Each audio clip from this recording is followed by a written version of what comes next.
Hello, and welcome to the thing that I am doing today. Oop, that's the wrong one. That's the right one. Hello. Uh, welcome. So,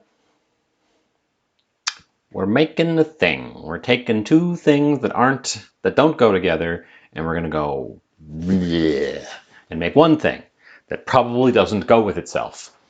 I'm gonna attempt to make fish and chips on a pizza. I'm already going to tell you that I'm going to violate part of that and not make chips, but instead crispy potatoes, because I think they will hold up better on a pizza than just making like standard French fry chips. I'm also going to tell you that I neglected to get any mozzarella. So we're going to have a rough time with that. We're going to see what happens. We're going to experiment. I have other cheeses, so we're not cheeseless, but the cheese options are going to be a little bit different. Hi, Mags. This is probably weirder than average, but it's not definitely within the realm of things that I've done. I haven't gone for real weird in a while. I don't think you were here when I was doing some of the real weird early stuff. I did some nonsense fusions way back at when I still had the headset, instead of the convenient little dealy. Yeah, so it's a little bit weirder. I've also pulled some shortcuts. One of them is I bought pizza dough, pre-made pizza dough. I've had it coming in room temperature, and it's really puffed up in the bag here.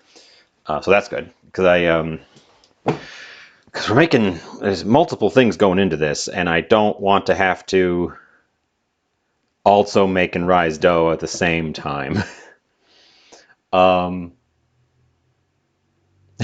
Down to just a fridge. Ooh, yeah. What inspired me is literally I found some fish for $1.74.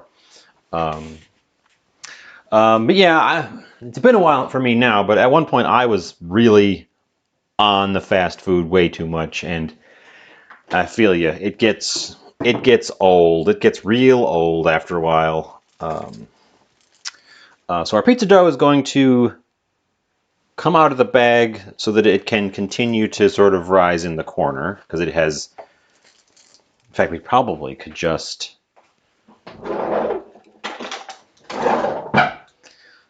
cut the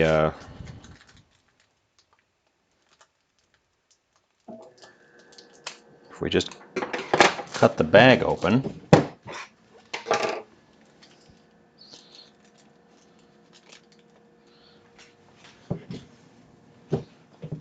And then it can expand however it wants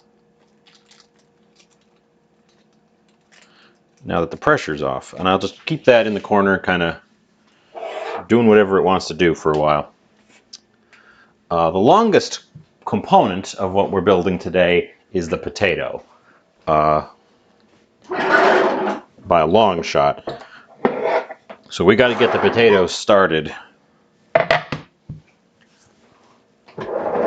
I got a new peeler. We're not going to use it today, but I'm going to show it off. Serrated peeler for making like ribbons and stuff. That'll be handy for future nonsense.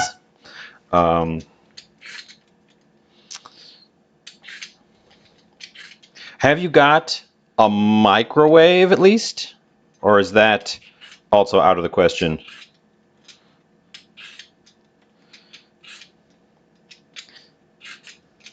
Because if so, you might be able to get some like packaged meals from the grocery store. I don't mean the frozens. I mean like near the deli.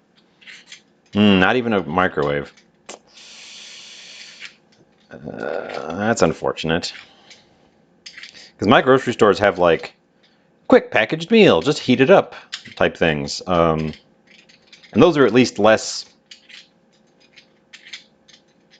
greasy, salty than most ordered restaurant fare. But without a microwave, they just eat them cold. That wouldn't be good.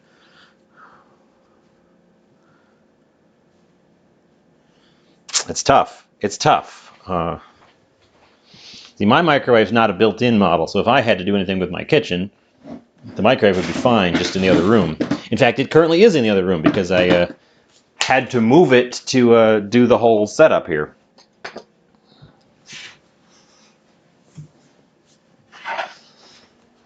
Okay, we're just going to do one potato. I've learned my lesson from previous pizza projects about the sheer quantity of toppings. Don't go nutso. Yeah, I also have limited counter space, and my solution was get it in the other room.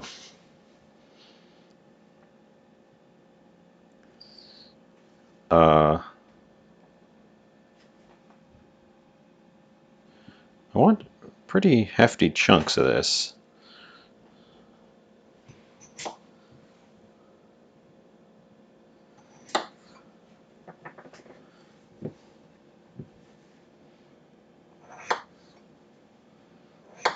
Are these going to be too big? They might be too big.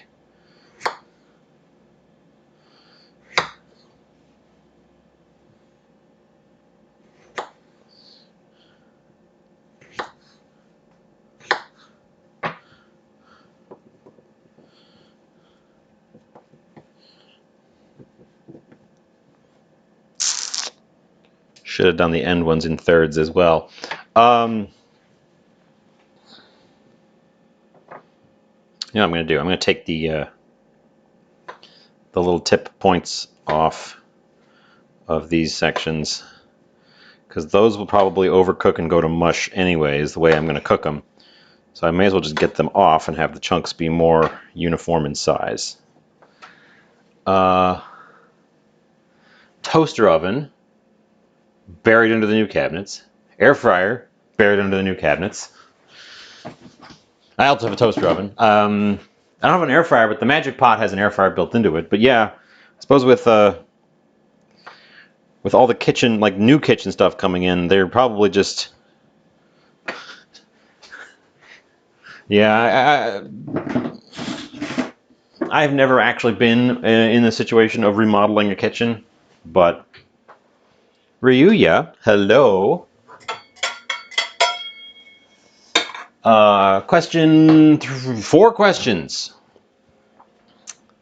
Question one, what type of fish? Type of fish I selected is tilapia, which I know is not a traditional option. We're going to have to be delicate with it. It's going to cook very quickly. Question two, breaded or not? I'm planning on breading it.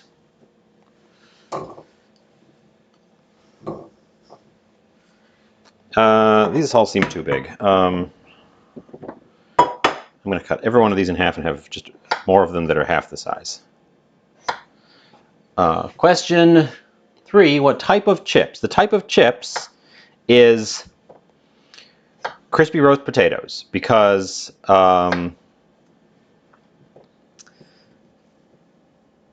feel like doing an actual deep fried chip or any kind of fried chip would not hold up well to the baking phase, and I don't just want to pile some chips on at the end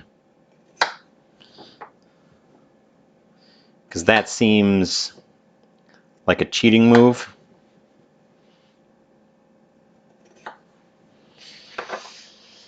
So I'm making crispy roast potatoes, which is why I'm starting them now, because they have to be boiled and then par baked, and then they're going to finish crisping on the pizza.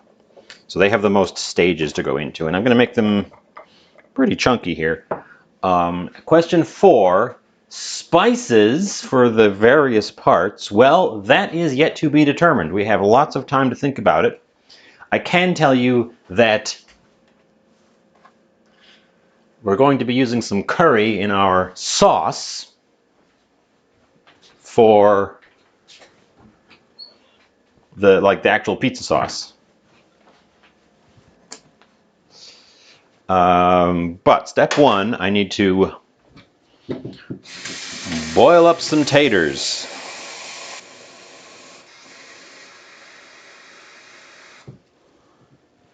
Let's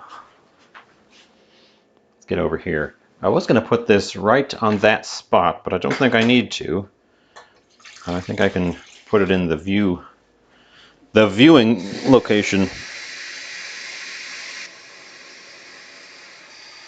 So I do have 2 reference recipes pulled up. Quart of water. I have a recipe for crispy roast potatoes.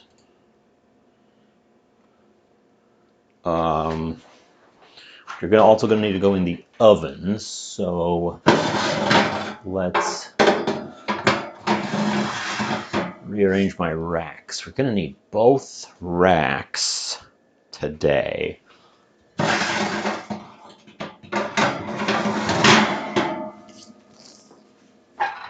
And let's start preheating the oven to hot. I have this recipe up because I want to make sure I get the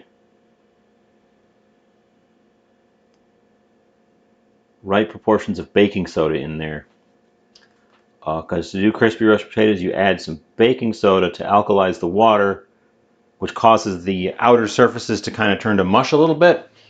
And that's the part then that gets crispy in the bake.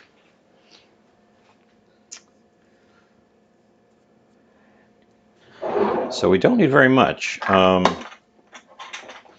looking at 1/4 teaspoon for the amount of water that's in there. I think we'll just double the water. I set my scoop down over here. I think we'll just double the water, and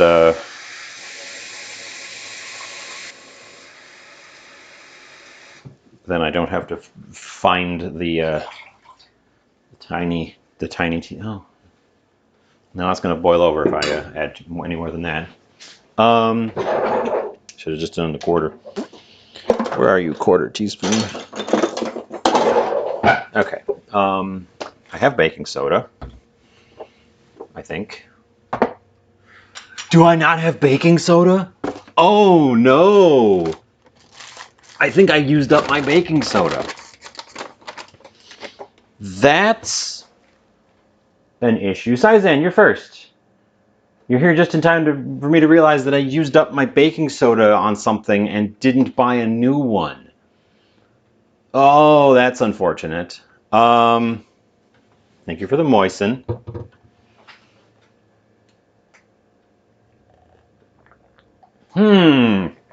How do we solve for no baking soda?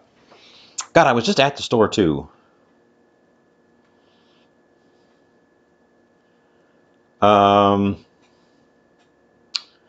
Gosh, what do I do?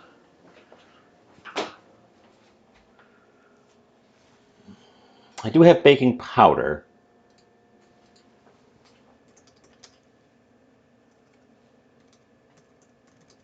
So that is a possibility. Let's check. Baking powder, as we go. You just found the Google one. Well, I decided to make a pizza after I got home, so I didn't grab mozzarella cheese because I wasn't thinking of it at the time. But baking soda is one of those things that is just like a standard kitchen staple that I just should just have. So that one's disappointing me because I should have replaced that right away. Ripe. Well,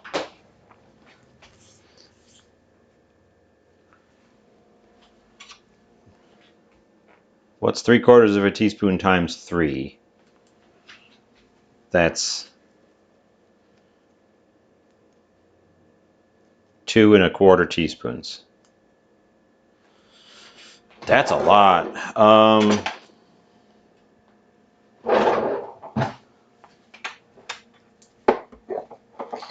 Okay. I guess we're doing that though, because this has got to be alkalized water.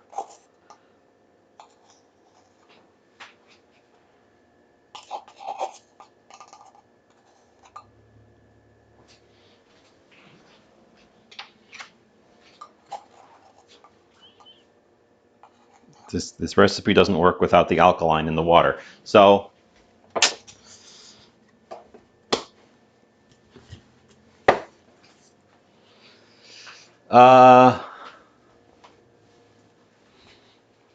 stir that stuff in real quick.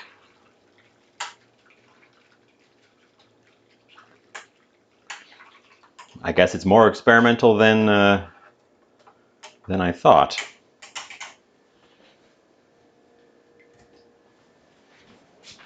And some salt. It needs a little bit of salt.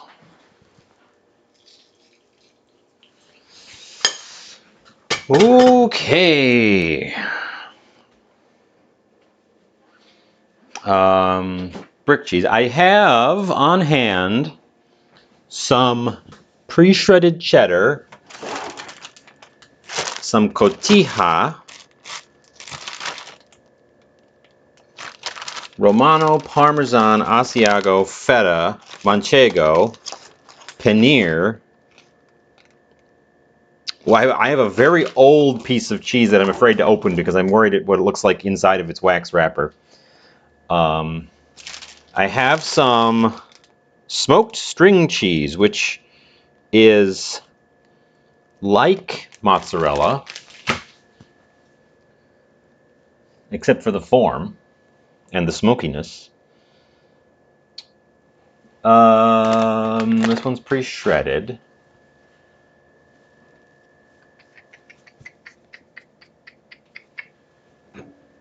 You know what? Sometimes you just have to wing it. Sometimes it gets wrong. I've got ricotta. I've got pretty much all the cheeses except the one that's supposed to be on this pizza.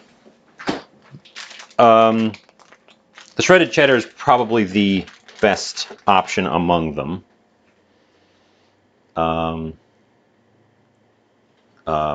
Cheddar smoked string cheese combo could work. Also, hi, Bookwoman. Welcome in. Okay, whoa, look at the foam on this thing. That's not good. That's going to be the baking powder react. Oh my goodness.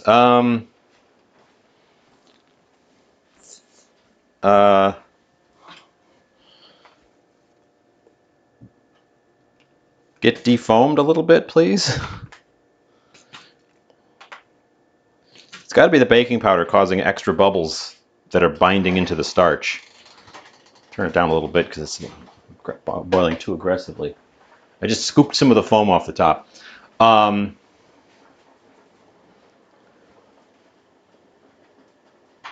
God, I might have to oil it. You're right. Just to prevent it from doing that.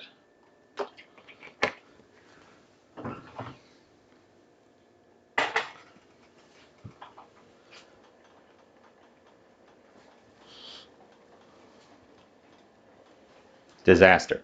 Okay, this is gonna be a bit of a mess today, I guess.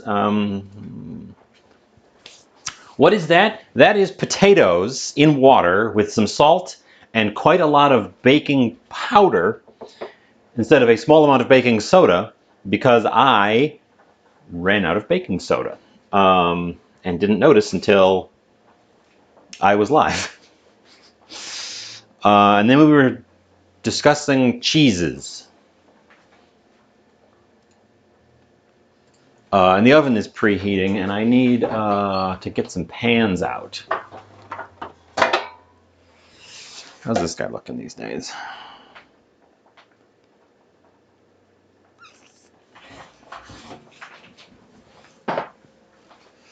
We're going to use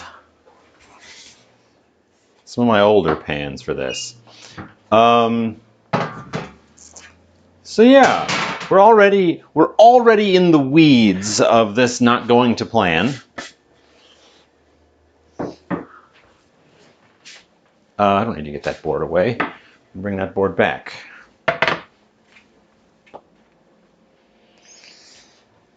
Okay. Like I said, the potatoes are the longest part of this by a good margin. Otherwise, what we're making today is pizza. Can't you tell by the fact that I've got potatoes boiling?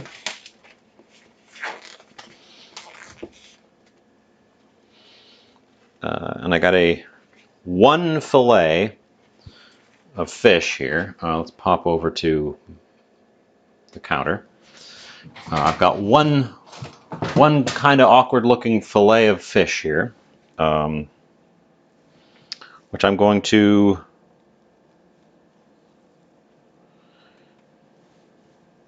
chunkify.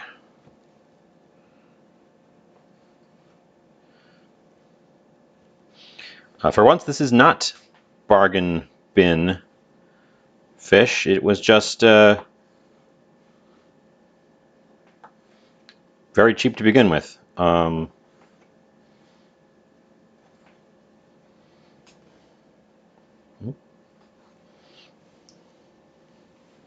I got the tray out because we're going to be breading it, because our pizza is going to have 2 starches on top, as all good pizzas do. Now this part of the fish is super thin, so that might not make for very good. This part was pretty thick. This part was real skinny, so we'll see how that works. That's all the fish that's going on the pizza. How often do you hear that phrase? That's all the fish that's going on the pizza. We do need a couple of other starches to construct our breading. We're not battering it. I would like to batter it, but I can't figure out how to bake a battered item. So I'm not going to. We're going to do a more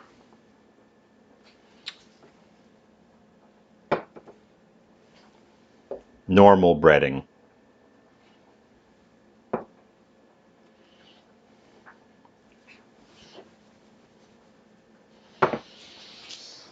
Okay, we're going to add bits of a couple of others. So I've got a recipe up here too for baked breaded fish. And this recipe site is written terribly. It's one of those ones that's just impossible to navigate properly. And it makes my computer run hot, which means something's wrong with the site. Flour. We're not going to add the breadcrumbs now. We're going to add some cornmeal. I'm not going with any wet batter options. I'm afraid of how it'll interact. Because we're also putting this on a pizza, and we're not deep frying it, and it's being baked. So I'm hesitant.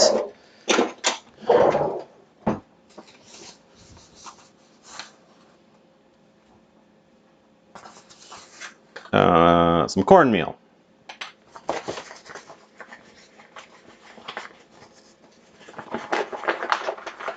Close up our cornmeal.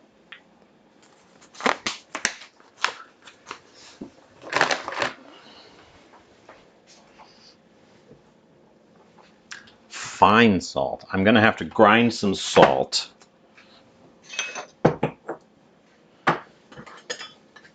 At this stage of my cooking career, I don't buy any different sizes of salt. If I want finer salt, I put it in my mortar and I go.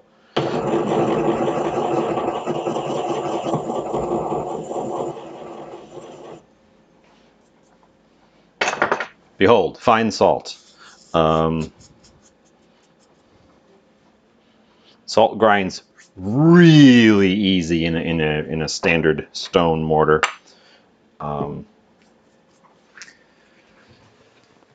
We are seasoning this, so we're going to go with, their recommendation is onion powder, garlic powder, paprika, and some baking powder for rise, presumably. I can do that though. But that's some garlic powder. This is some onion powder. Not sold on the paprika necessarily. What do you guys think? I would put some black pepper in there for sure. Cayenne.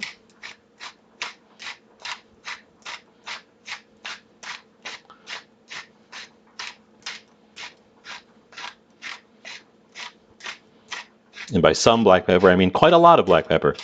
Because I like me some black pepper. I've also got a little thing of Old Bay here. We could just put a couple shakes of Old Bay in it. Contains spices. Thanks, Old Bay. Real helpful.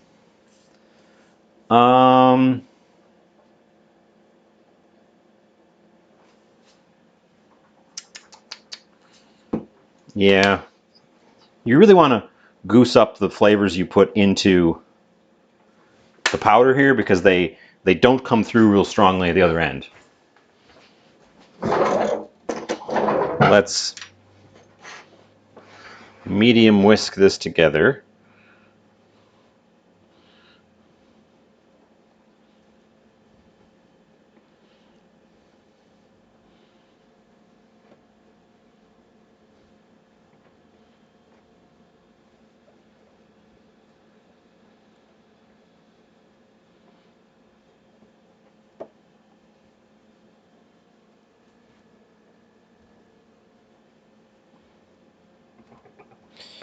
And then we put all of our fish chunks in there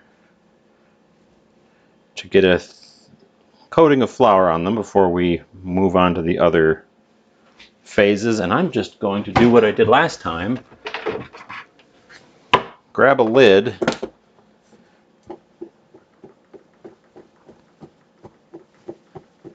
And give it some shakes.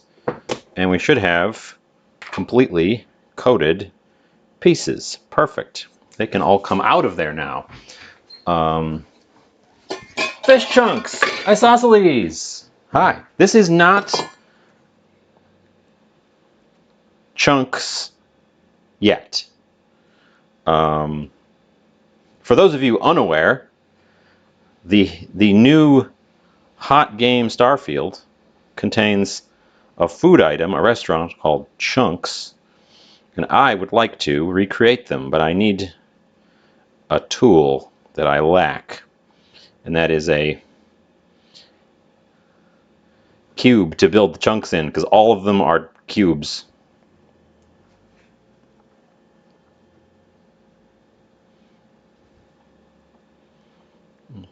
Got to get all the fish pieces out of here. So if there's a particular chunk any of you would like to see,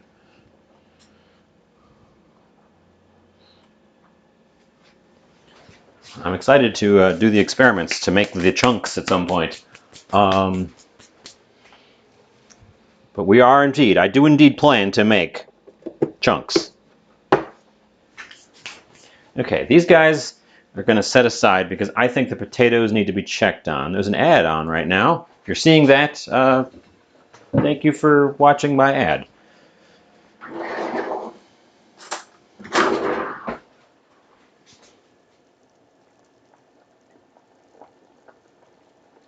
I'm going to call them good enough. I think they're tender. That one's speared easily. Let's just grab one. Yeah, okay. They're good enough. So we're going to colander them out. Turn that off.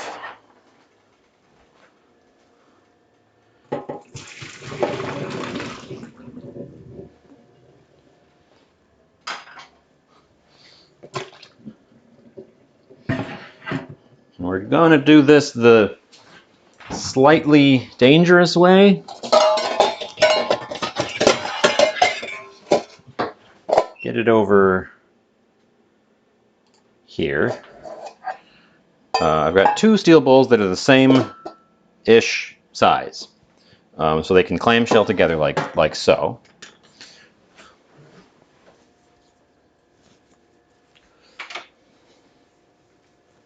So the purpose of putting the alkaline in the water was so that the outer layers of the potato would get mushy as they boiled.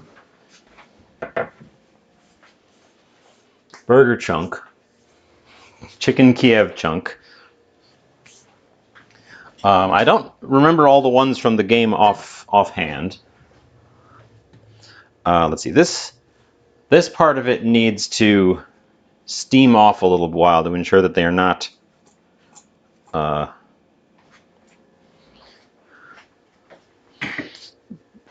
extra wet. So that's gonna wait a sec. My oven is hot, and then the potatoes are gonna go on one of these pans. Okay. I already have ideas to make the wine chunk, the red wine chunk, and someone requested one today, and I didn't write it down, but I had an idea for it. I also am thinking about how to make the beef chunk that's just beef. I think cake is going to be a tricky one because it's not just a cube of cake; it's a cake-flavored cube.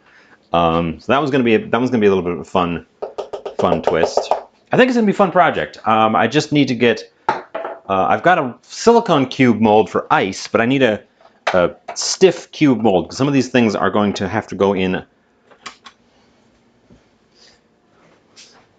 different preparation methods to get the cubes to come out intact without destroying the mold that they come in. Okay, fish, chips. We need to make a sauce. I guess things can make a sauce while they're baking. Okay.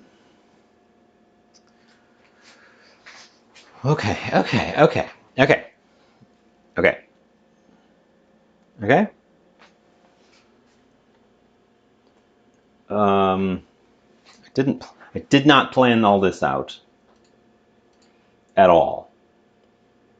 Oh, there's an ad break in progress. So maybe you're not seeing me right now. Oh, that's fine, because I'm just kind of waffling around.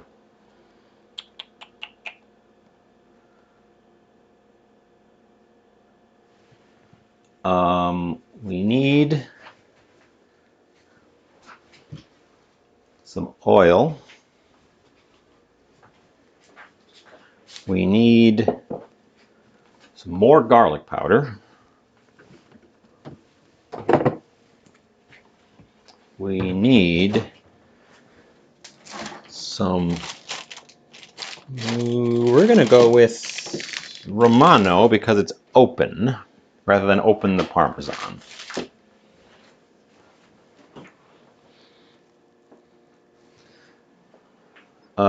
Rosemary. I can do that. I can do that real easy. I've got some right outside. Let me go grab some rosemary for the last 30 seconds of this ad. I will be right back. Well, you can still hear me. I'll be outside talking to you. Rosemary. Let's use some of the grilling rosemary.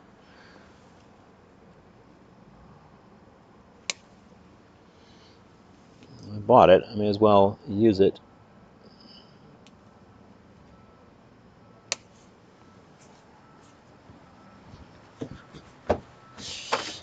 So we don't need much rosemary. I beat the ad back even. So we're using some fresh rosemary.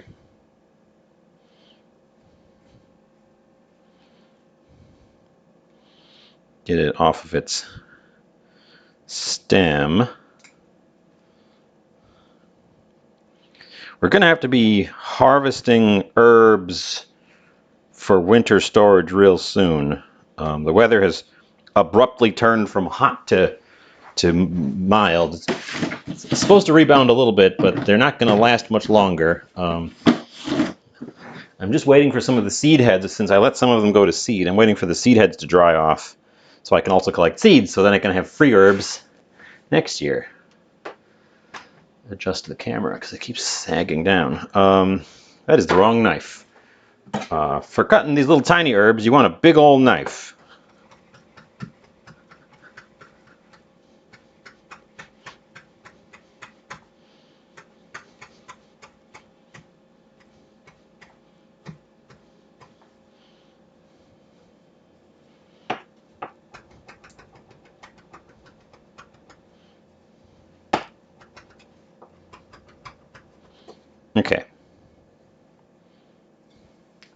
Okay. How are the potatoes? Are they still steamy? They do not appear to be. So we can deposit them into our bowl. You put the lid on and you just go shake, shake, shake a little bit. And exactly that. They're all kind of lumpy and mushed up now. That's exactly what you want for what we're making. And then you take some rosemary bits.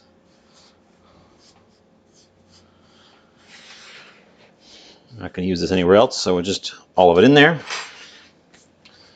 Some rosemary, a little pinch of salt, a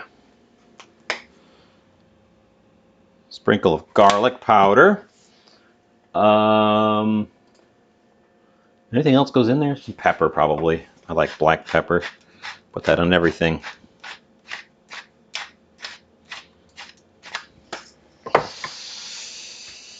Yeah, and some oil to oil them up.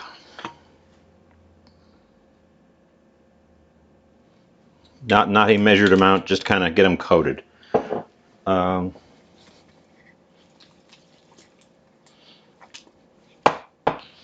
Let's get a spatula to really kind of gently stir them through rather than mashing them anymore.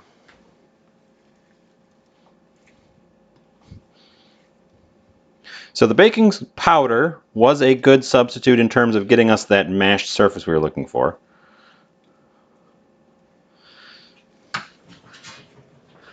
And our oven is hot, so we're going to get out the old pan, haven't used in a while, and we're going to get these guys in the roast.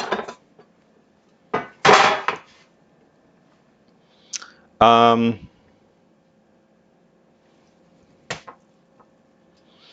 know there's not very many of them. The pan's a little bit big for what we're doing here.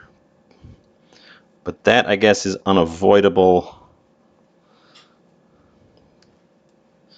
since I'm not making a huge batch of them.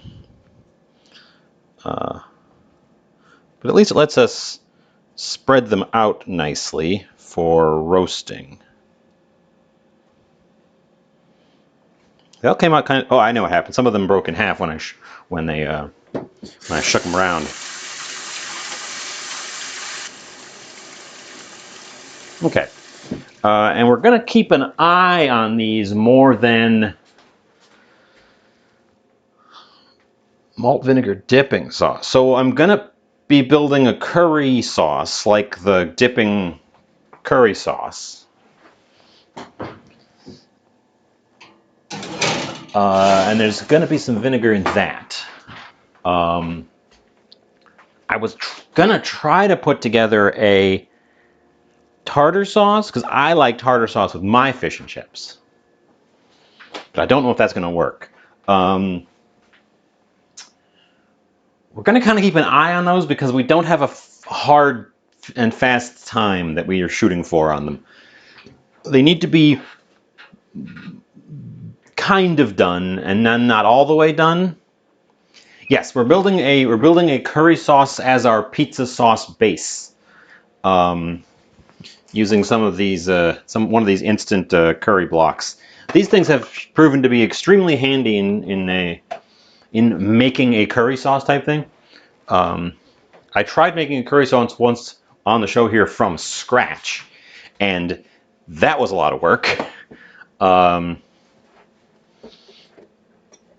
These aren't good enough to just pull out the box and use straight, but they're much closer, and you don't have to... Oh, I didn't put any... Oh, well. They're in there now. I'm not going to bother. I was going to put a little bit of cheese on those potatoes, but I guess they don't need them. I can cheese them after the fact. We can cheese them up a bit later. Losing track of things. Happy Easter.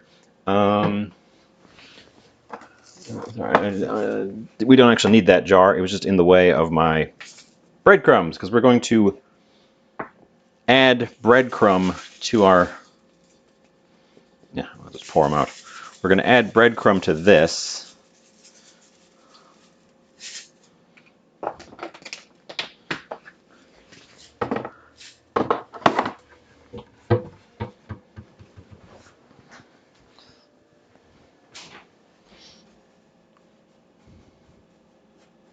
Because we need a second layer, and the second layer wants to be crispier, crunchier.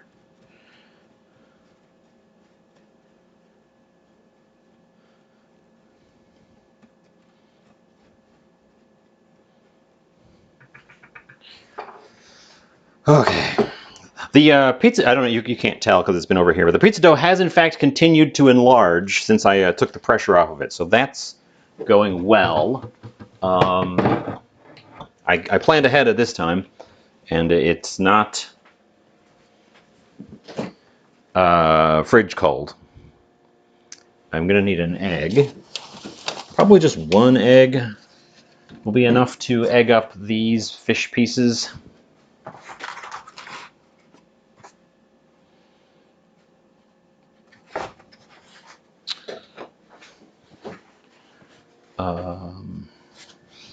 Red hot.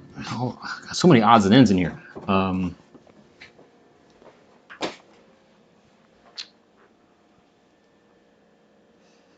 Yeah, okay.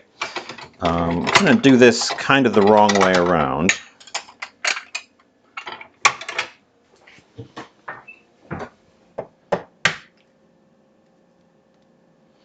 Because I don't have a separate dish for dipping the fish pieces. So, drippy.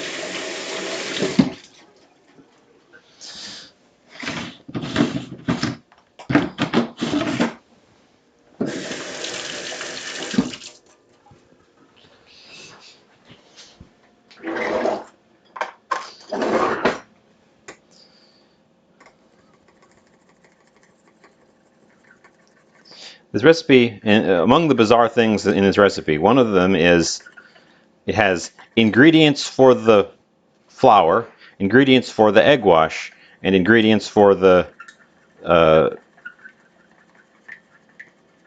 fish. And the ingredients for the flour, for the breading part, is, you know, a couple different flours, some cornmeal, starches, you know, spices, all that stuff.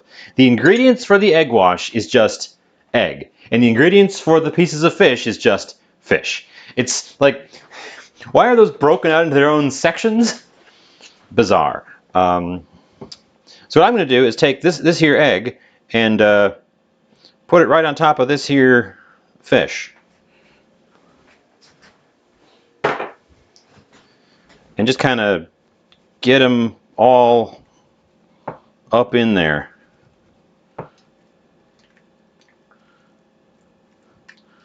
I know it's not proper, but screw it.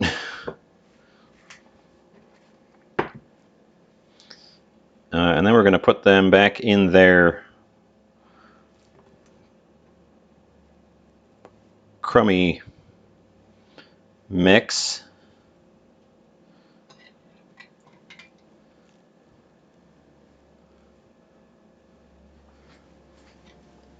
Get rid of the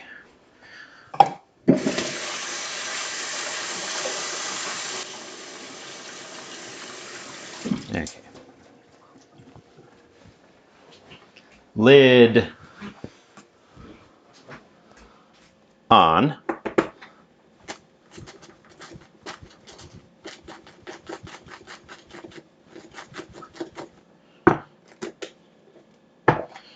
Check them out. Make sure they haven't stuck to each other in the process. That one did. So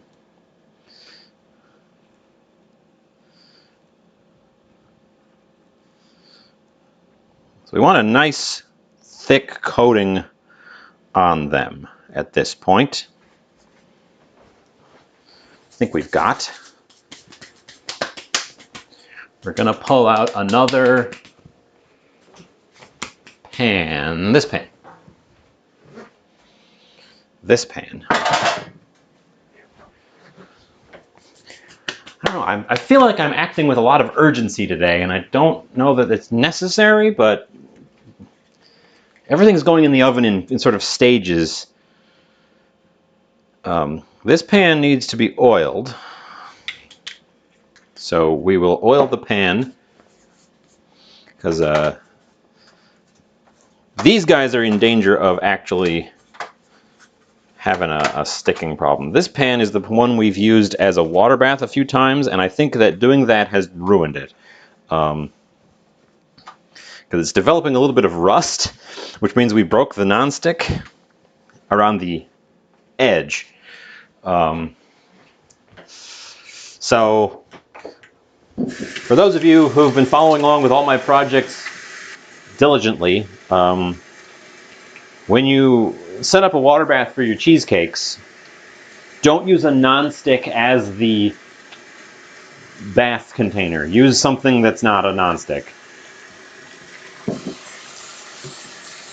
I didn't think it would be a problem because it's only ever getting up to the boiling point, but the I think it was the electrolysis or something from the aluminum foil. It's not electrolysis because there was no electricity. Something from the aluminum foil caused the nonstick to deflate a little bit. I'm washing the oil off my hands. I probably should have done the fish bits first. Take a peek at our potatoes. Potatoes are still very pale. So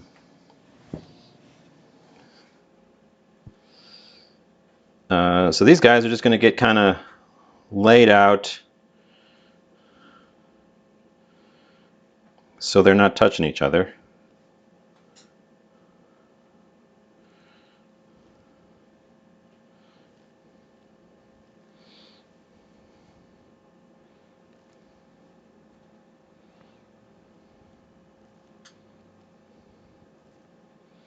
For both of these recipes, it was the directions were imperative that I use a dark colored pan, which I have, but that means I couldn't just reach for my sheet pans, which are usually my go-to.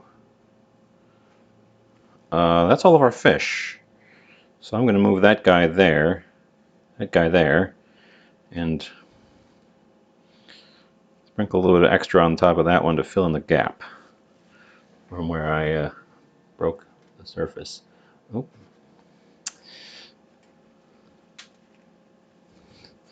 Okay, well, don't flip them over. Okay, these are also going in the oven. Hopefully they'll be fine.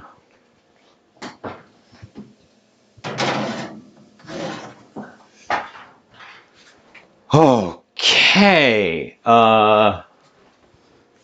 odds, ends, bits, pieces,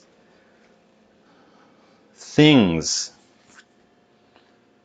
Phew, let's tidy up a sec before I move forward, because I made a mess. You can't see it, because I keep the messes kind of off the sides, but all of the available space on both sides here is full of odds and ends.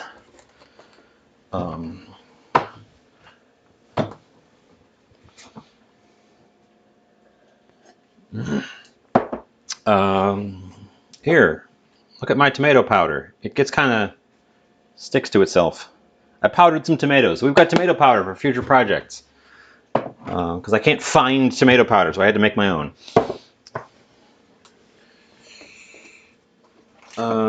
Cornstarch, baking powder. We're actually going to need the chicken broth.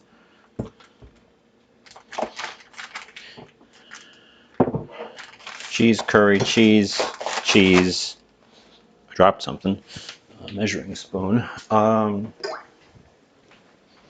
Pickles.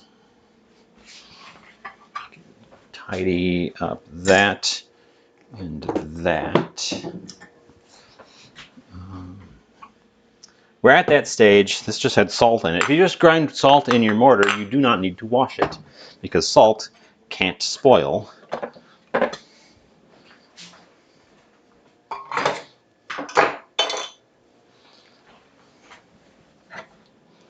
Okay, everything's in the oven, so there's nothing really to look at.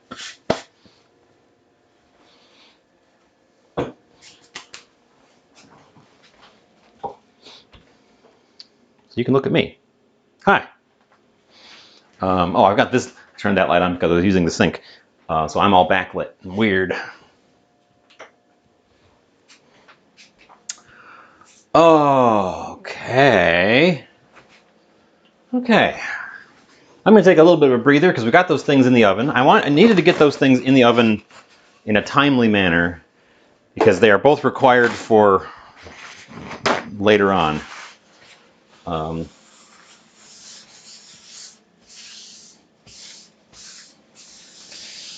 How's everybody doing? How's it going? I didn't even ask how things were going. I just dove in.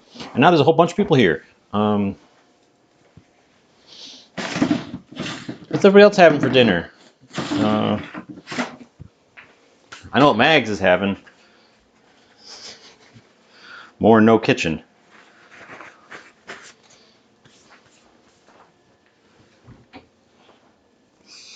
Where's the small pot? We're going to get over to the stove. Let's see, I just washed the small pot because I used it for lunch today.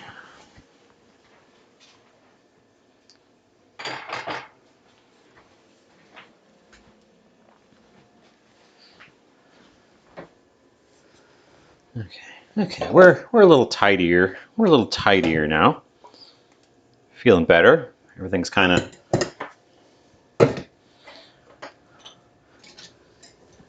contained. I won't need the peeler. I won't need that measuring spoon. Probably won't need the scooper. Probably won't need that. Deciding whether I need things before I put them in the sink where they're going to get soapy water on them.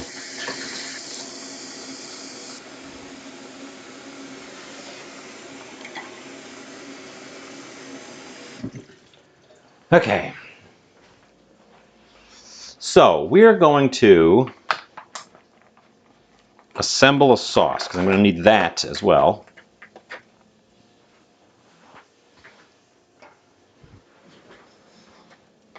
So a block of our curry powder, or not powder, concentrate, our instant curry concentrate. So if you're aware of what's in a pizza sauce, it provides two things that are quite important to a pizza. It provides acidity and it provides sweetness.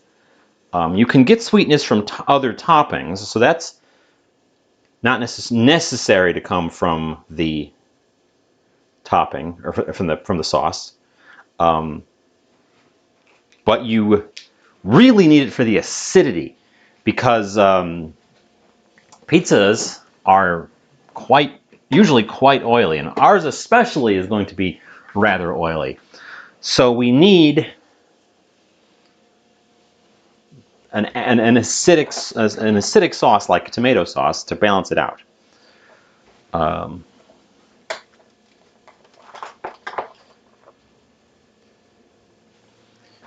We're going to want a little bit of oil in our mix.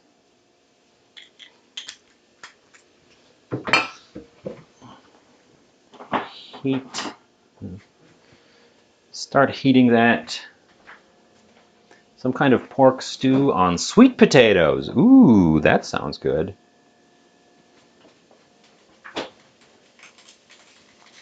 Oop.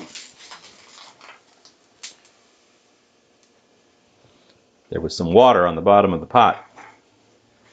It was going all crackly because it was touching the burner.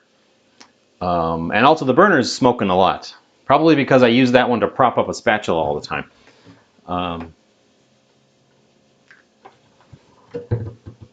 So the curry block is giving us a lot of our flavor base.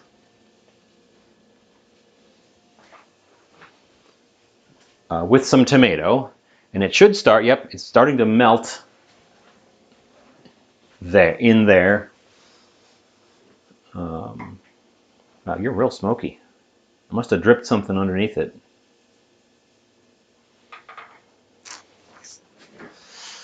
We're not going to put the vinegar in now because I don't want to gas myself with vinegar fumes, but there's going to be vinegar going in that at some point.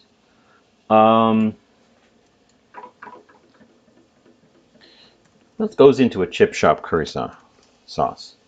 Because I'm kind of doing a hybrid. We're doing a tomato and curry. We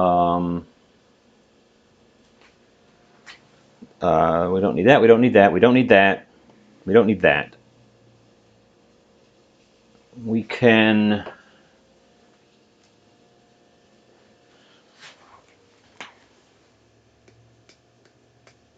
add a little extra turmeric.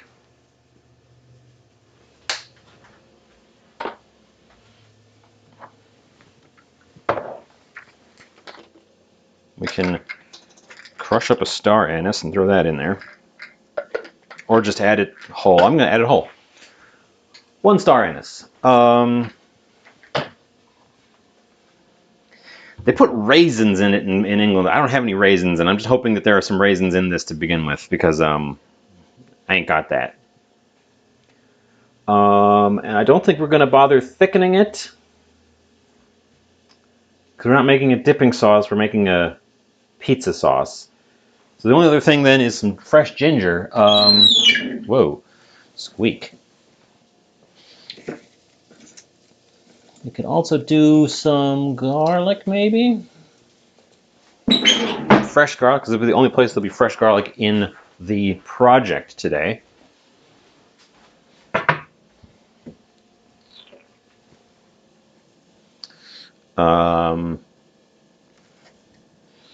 So we're gonna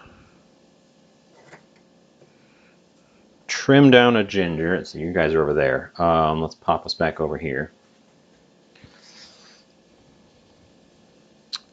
I don't want the budding part, I don't think. I'm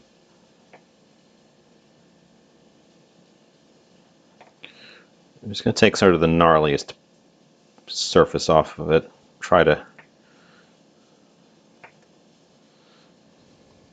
lose as little of the ginger part of the ginger as we can.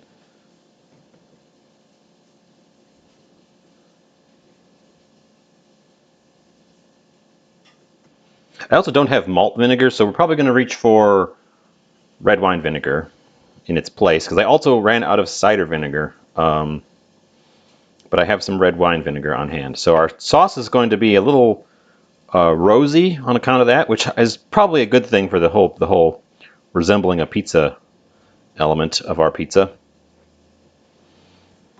Okay. Why do I keep... I mean, I know why I keep closing the compost bucket, because I don't want the flies to find it, but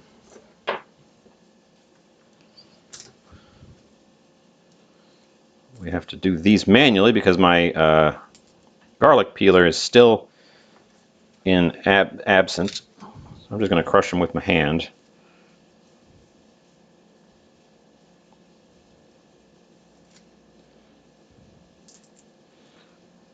Which is still pretty efficient. Oh, that one's already partly out of his skin. Got a bunch of these little skinny cloves from the middle of a head of garlic, so we really have to use them up. So we will, right now. I didn't use fresh garlic on the potatoes or the fish. The fish wouldn't make any sense because it was in a breading, but on the potatoes, because I thought it'd be really hard to coat them. So I'd like to get some fresh garlic in here somewhere, and that's where we are now. Where did I put my big knife?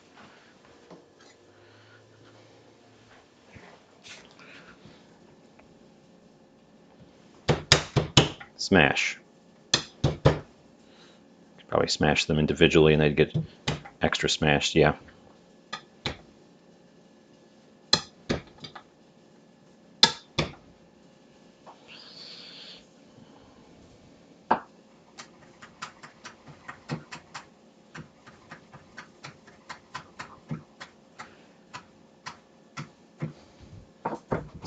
So we're building the flavors, and then we're going to add chicken broth to turn it into a liquidy sauce, and then vinegar at the end to sharpen it up without losing our vinegar, because it's also going to have to bake. So if we put the vinegar in too early, it will just start gassing us with all of its vinegar gases. The potatoes have officially been in there for 20 minutes, which is the time when it's recommended that you give them a flip or a toss.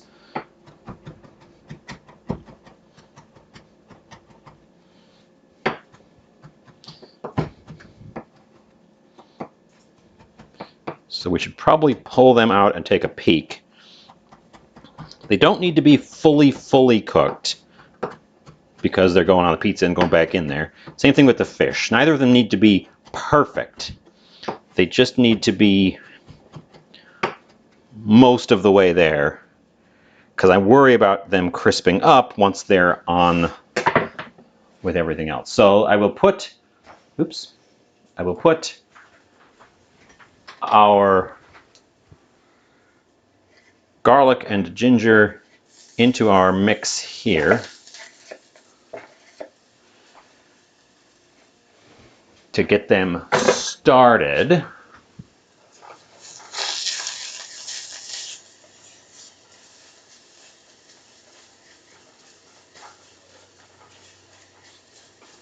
We burned our tomato paste a little bit, or is that the where the curry cube was resting?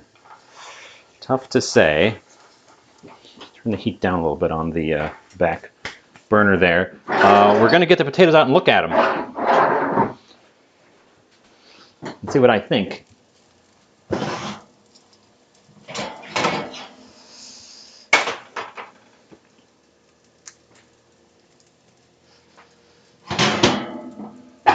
Our fish looks like it needs to be flipped. How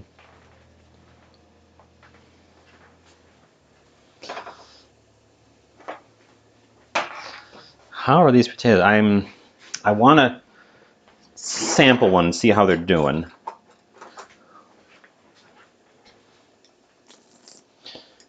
We'll sacrifice this one. Crispy on the bottom, still pale on the top, but I used a russet potato, so not unexpected. They're a little soft.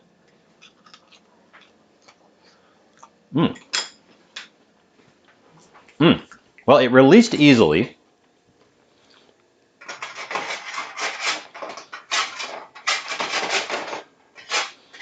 They're very brown on the bottom.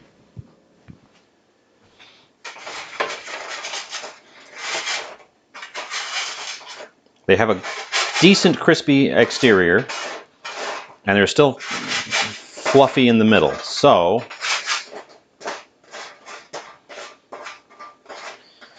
I think if I put them in for just a few minutes more,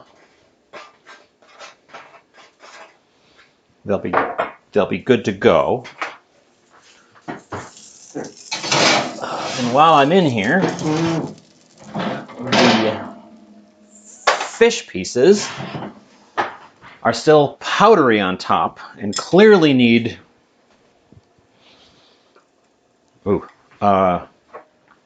to be released with the spatula as well.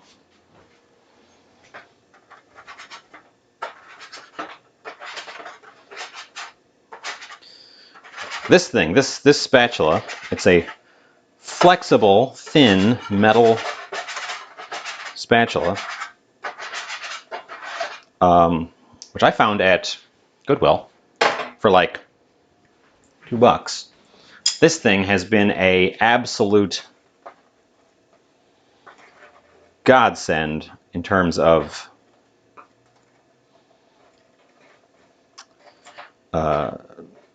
projects like this, because it is just it is all steel, so it's a thin, flexible sheet of metal, thin enough to get under stuff that won't melt, won't permanently bend unless I just absolutely reef on it, and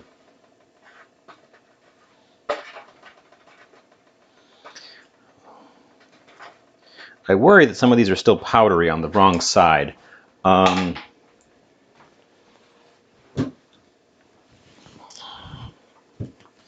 So we're gonna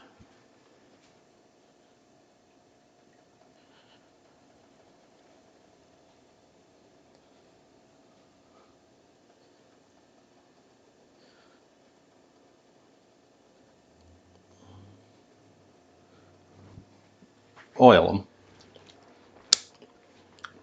We're almost out of that olive oil, which is good. I'm trying to kill that bottle. Grab our pot holders. We're gonna give this a tossy toss.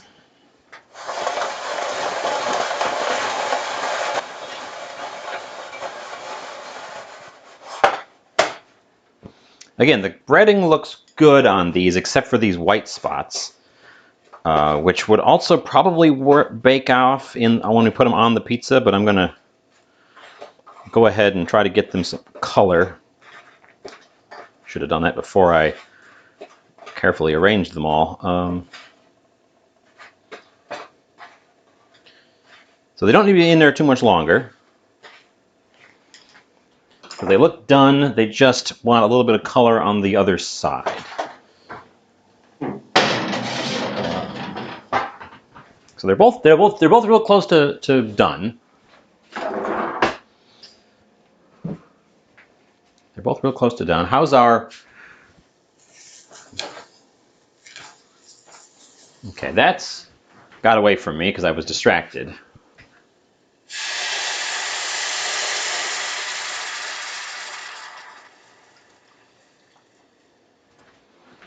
But that's fine. That's fine.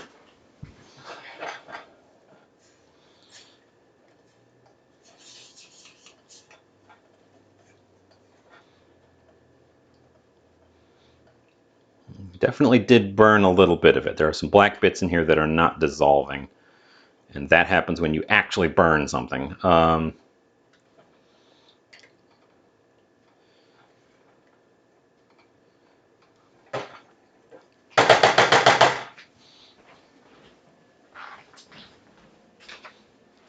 I'm going to go ahead and throw the other block in there. And I think we are going to end up needing a little bit of a thickener on it. I'm going to shoot a little bit more tomato paste in as well. We're getting low on tomato paste. I could almost just kill it. In fact, I could just kill it. Okay, I gotta make a shopping list because I need tomato paste now. So we're gonna thicken that up into a sauce-like consistency. The liquid we poured in was just chicken broth. Because we want to thicken this up into a sauce-like consistency, I am going to get out a little bit of cornstarch. Have it ready to go in case I need it. Okay. Things are coming together. Well, kind of. At the moment we have fish nuggets and crispy potatoes, which would be a tasty treat all on its own. So bear with me while I haphazardly ruin both of them by putting them on a pizza. Project. Because we do, in fact, it's a garlic I missed. We do, in fact, need to get to the pizza part of our pizza. Everything's in the oven. Why am I? Well, I'm doing a big oven project because the weather cooled off and the house isn't so hot anymore, and I can actually do it without suffering horribly. Here's our pre-made pizza dough, because I didn't want to have to do all this and also make a dough. It's really sticking on to its packaging.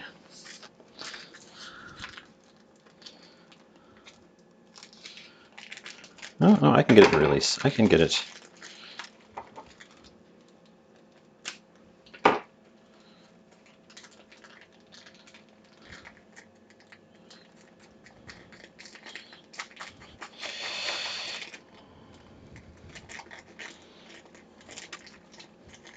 Should have taken it out of the bag to rise. I was being a cheater and didn't do that. And now look where I am. So I'm gonna get us a little bit of flour handy for my hands and for the thing. We could, in fact, semolina.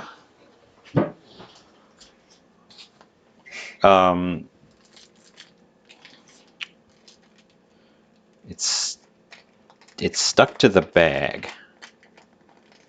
They say you can let it rise in the bag, and I did let it rise in the bag, and it fully enclosed the bag, or it fully occupied the bag. So then I cut the bag open just to sort of release the pressure so it could rise a little bit more, and it did so, and it kind of wanted to stick to the bag. It's actually not sticking that badly, and it's also not sticking that badly to my hand, so I guess I'll just get it out onto the thing here.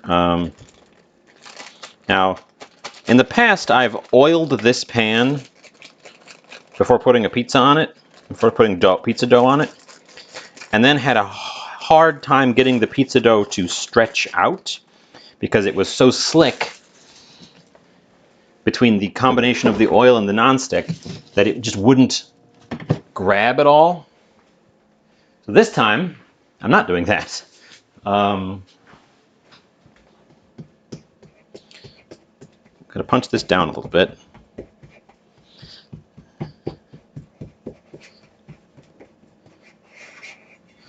Okay, it's sticky, but not incredibly sticky. Maybe just a little tiny amount of oil is all we need. I'll put it on my hand rather than on the pan.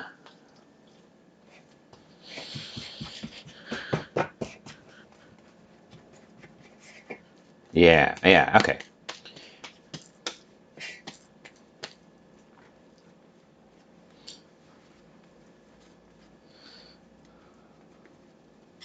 So you're supposed to do like a knuckle over knuckle thing to avoid poking a hole in it.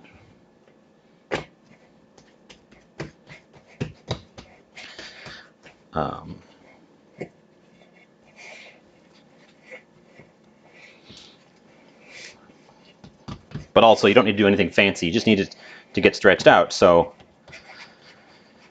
stretching it out just with your hands is probably good enough.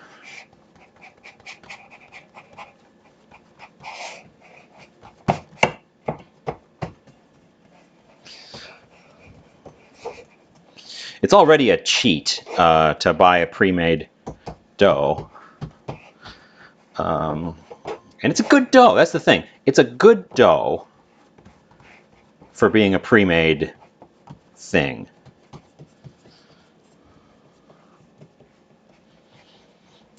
And it does want to... I've used it often enough now to know how it wants to sort of retract from the side. So you really have to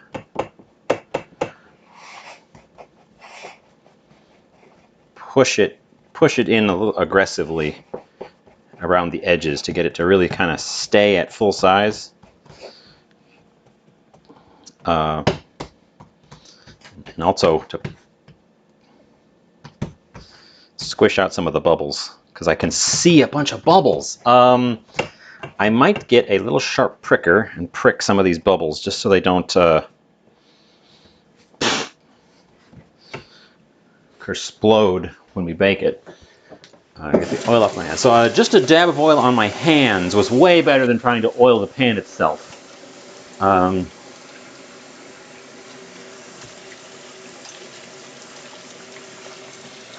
So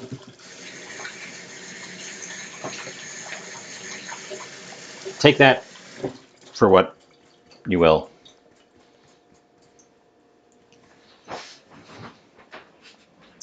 And see, it's already started to sort of contract from the edges. This is not from a pizza place. It's from my grocery store, but it's a Portland Pie Company pizza dough.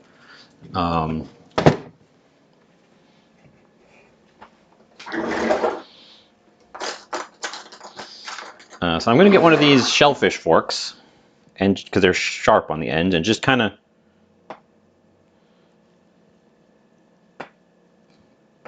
stab these bubbles.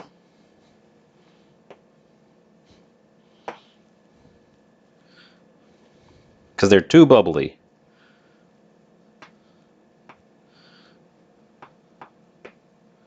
Some of these bubbles are too bubbly, and they'll just create a big balloon when they actually get baked out.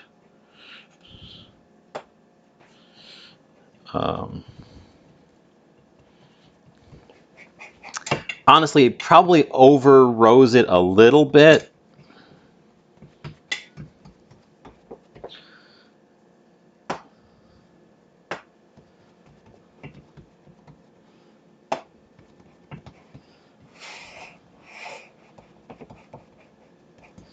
If you are doing something like this, be careful not to go too hard, or you'll damage the pan underneath. This is my nice I say nice. This is my extremely cheap non-stick pizza pan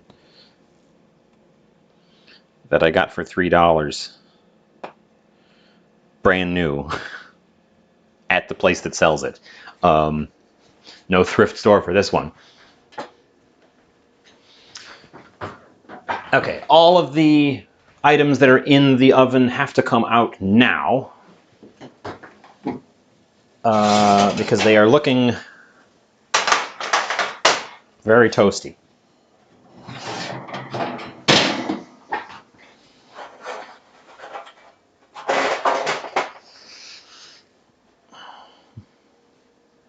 I should have done that the other way around.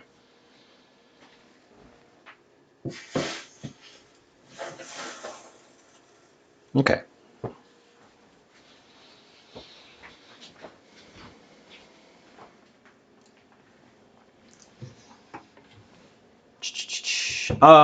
Yes, we have to look at our sauce.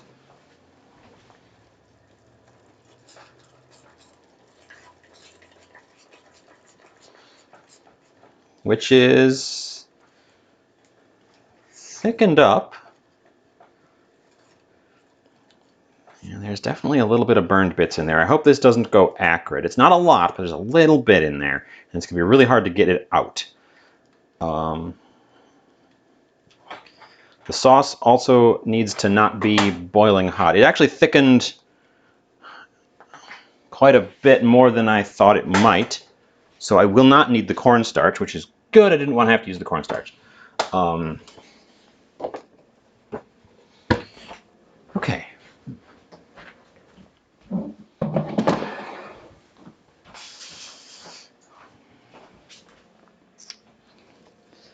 Let's add our vinegar element to it. As mentioned before, I don't have malt vinegar, which is the chip shop traditional, and I also don't have cider vinegar, which is the typical backup. But I do have some red wine vinegar. That's going to be our vinegar component and up the acidity of our mix here. There's also a star anise in here that I'm going to. Oh, it's definitely a little burn at the bottom. There's a star anise in here that we're going to have to fish out. We don't want that ending up on our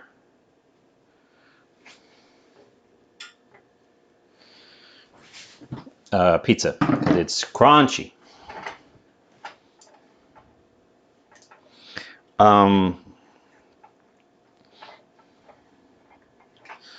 Okay, our curry pizza sauce, mirin.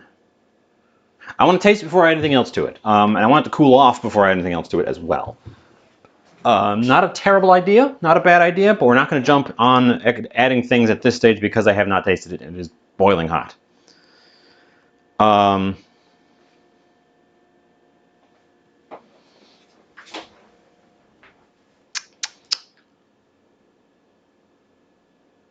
Yeah, we're gonna wait for this to cool off, and then we're gonna start constructing our pizza. Got anything more I need to prep? And the answer to that question is yes. Board comes back out. The sauce is gonna cool off. I want pickle.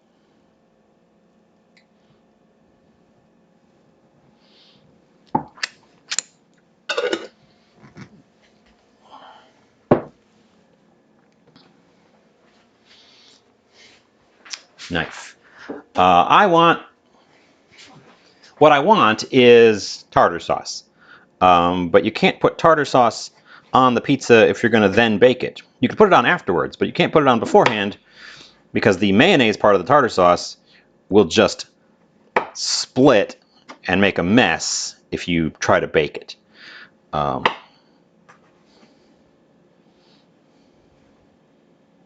Should have done that from the not skin side. It would have been easier. But I think that pickle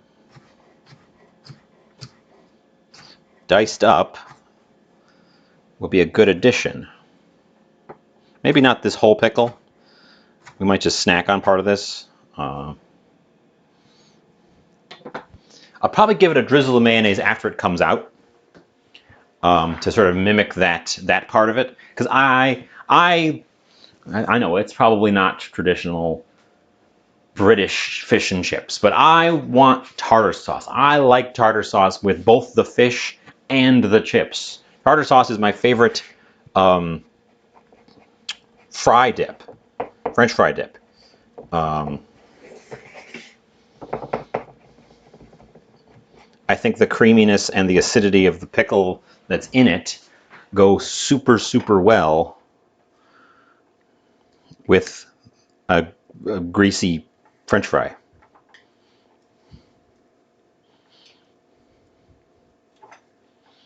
I hope that's enough sauce. You don't need a ton of sauce, and the sauce should be pretty strongly flavored. It's not boiling hot anymore, so I'm going to give it a taster and see what we think. Ooh. Ooh. Ooh. Whoa. It's very tomatoey, but it's also got this nice strong curry note to it. And I definitely burned a little bit of something in there because there's a little hint of a sort of a bitter undernote to it. I definitely burnt something, and I think it was because one of the curry blocks started out just flat on the bottom of the pot when I turned the heat on, and the bottom of that curry block kind of adhered and burned a little bit. Should have oiled the pan first, and also should have kept my eye on. I got distracted by the potatoes and the fish. Taste these pickles. Pickles. Okay. So the sauce is still steaming. I'm afraid of putting too hot of a sauce right on the pizza dough, because usually you put a cold sauce on your pizza dough. We don't need semolina. I got that out, and I don't need it at all.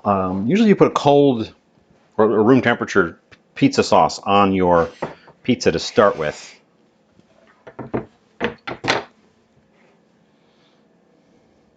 It keeps trying to retract from the edges.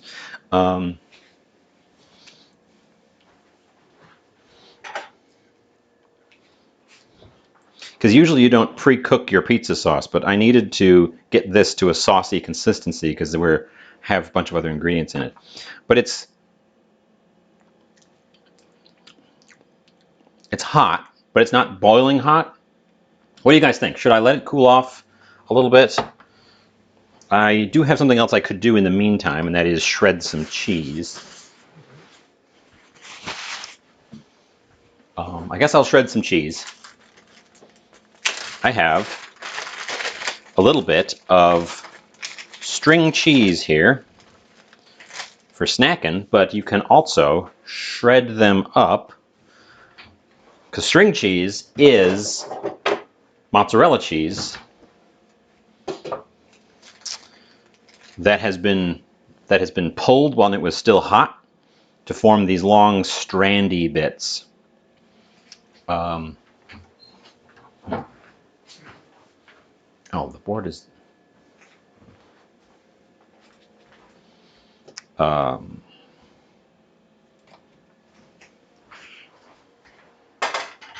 We're going to do it right on the side of the board here. Now the shape here makes it a little bit hard to grate, but it should still.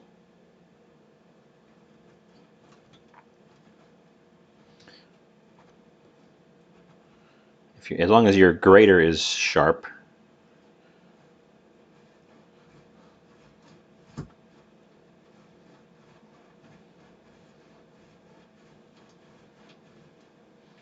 Have I ever had pickled papaya? I have never had pickled papaya. I can say that with utmost confidence. I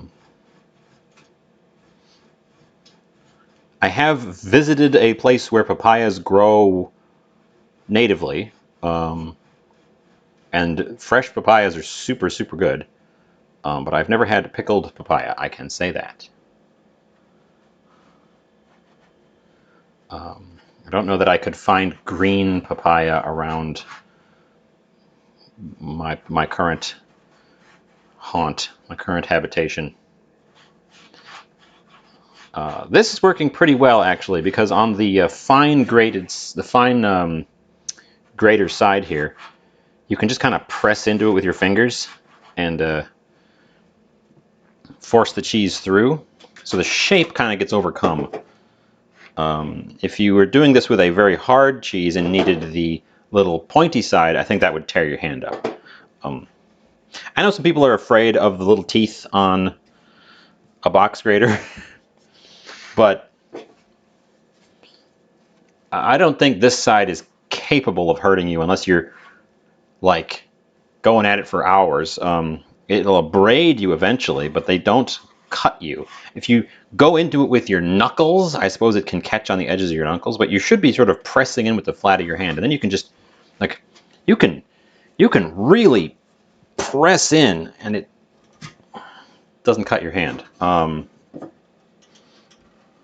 But if you do it with your knuckles, then it'll catch on sort of the little creases, and then it can cut you. So if you've ever been afraid of a box grater, don't. They're really. This is the only side that I've ever had a problem with where it kind of really has little teeth. And that's because it's for hard things.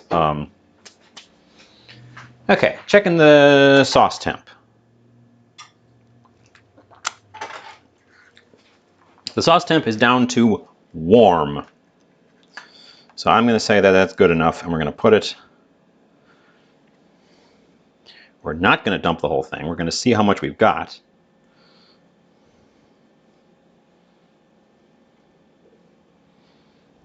You can see the little burned bits in there. It's going to be a. That's going to be an adventure when we get to actually eating it. I have no way of really getting rid of those. Okay, we do need all of the sauce. You should be spreading it out with the back of the spoon, not with a spatula, but I don't want to dirty another. Spreading your sauce with the back of a spoon is objectively the best way to spread your sauce on a pizza. Oop, shoot.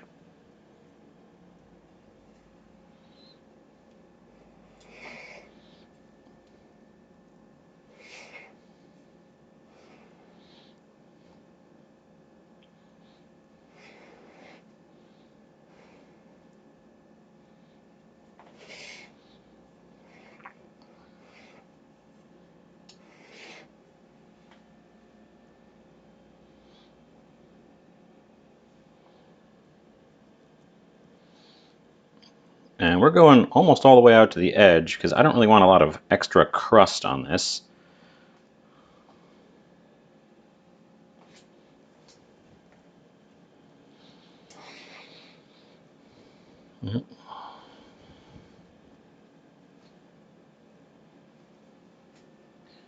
We want it as thin as we can get it, so when I'm scraping across and I can see the dough poking through, probably just a tiny shade too much sauce now.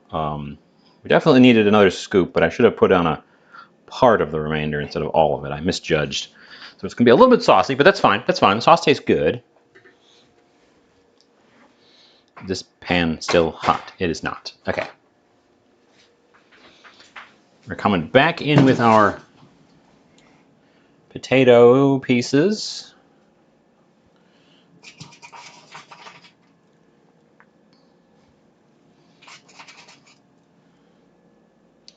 They're nice and crispy. So we're going to ruin that.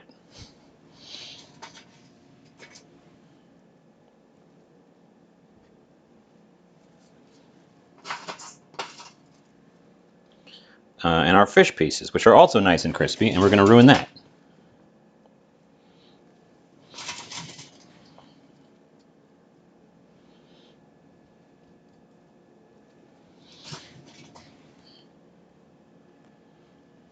I'm glad I made the fish pieces a lot bigger than the potato pieces, so we can really sort of tell what we're getting when we take bites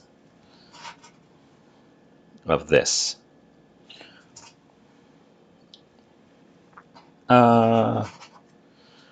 We're actually getting pretty full up there.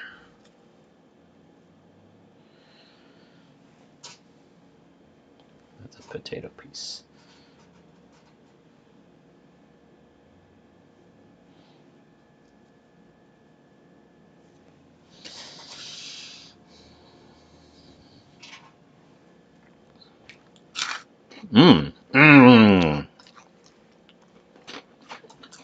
I did taste the sauce. It's very tomatoey. It's tomatoes and curry. Those are the main flavors that I got from it. It definitely has the sharpness we're looking for. I didn't add anything else to it. I felt like we were in a good place with it. I'm just kind of arranging our toppers here. I got one piece of fish left because I want to taste it by itself. I'll taste it right now.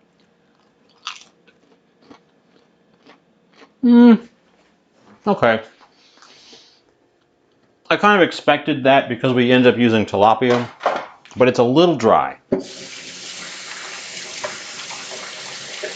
tastes good though.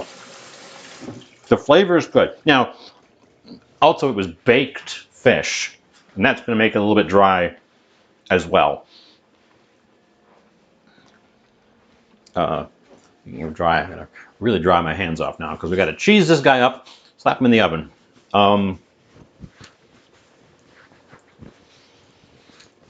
Anything else go with fish and chips that I should be including on this? I would put onions on it, but onions typically aren't a component of a fish and chips.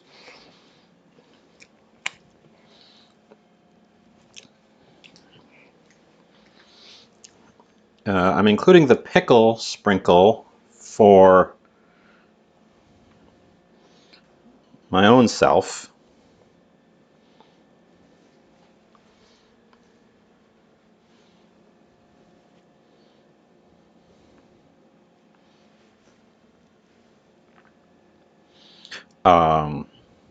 So when I was doing a little bit of research on this concept, I discovered that I am not the first. Neither is cheese, but cheese is an integral part of the pizza half of this. Not all pizzas have onions. Well, not all pizzas have cheese, but far more pizzas have cheese than have onions. I was saying, I'm not the first person to come up with this concept. Domino's in Japan had fish and chips pizza on the menu as an actual menu item. People were confused. Some people were offended.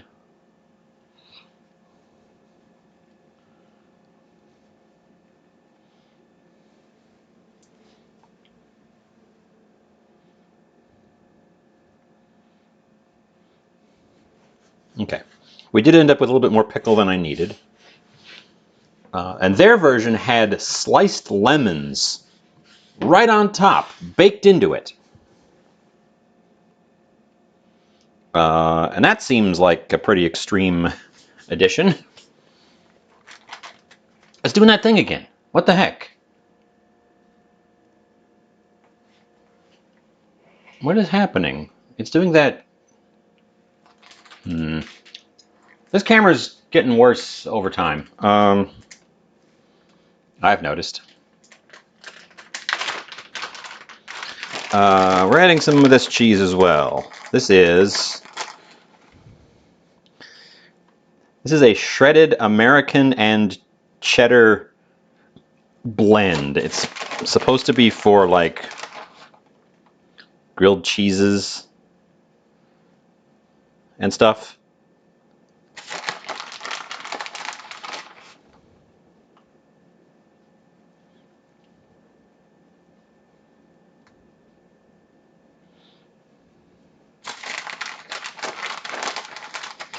And I'm gonna cheese this right up along the edge as well. So weird that I can't figure out what triggers this camera to freak out like that. We're gonna cheese all the way out to the edges and get some little crispy cheese on my edges. Because why not? Why not cheese all the way out to the edges? Why leave a stupid little naked border around your pizza? It seems like a waste to me. We're not doing it.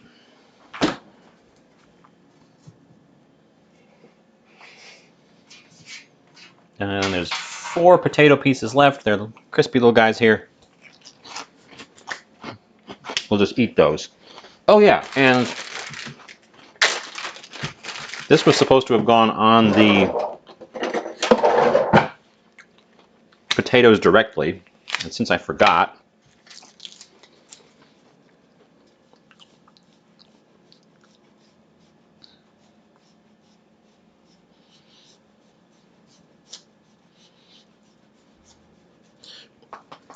we'll put it on top. That is some Romano, which is like second cousin to Parmesan. Okay, this guy goes in the oven.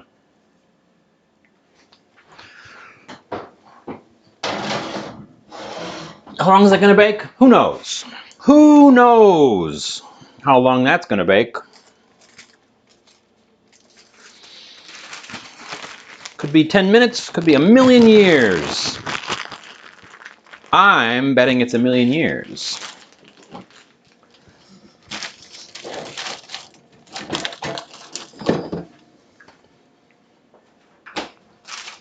Let's see, packages to throw away. Okay. Well, our components are tasty. How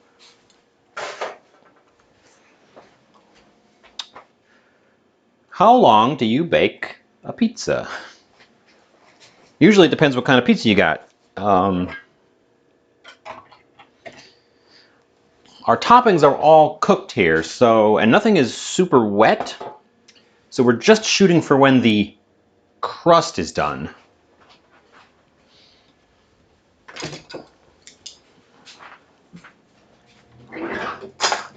It's also pretty hot in there. We've had the oven at 450 for all of the various parts.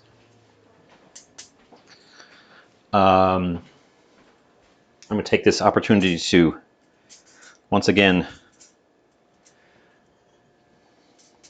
tidy up. Okay.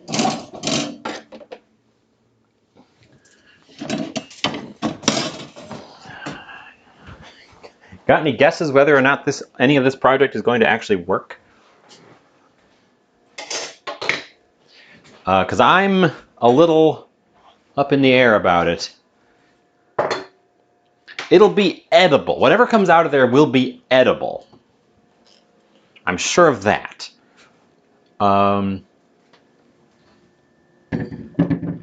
Will it be good? That's the part I'm not sold on.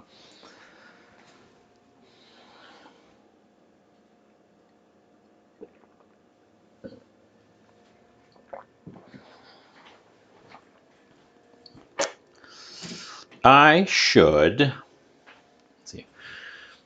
finish putting these already cleaned dishes away. And then I can do a couple of ones we just produced. I don't have another project to run while the pizza is in the oven today. Instead, I was just going to sort of get a head start on cleaning things up. We can chit-chat if you want to chit-chat. I'm happy to talk.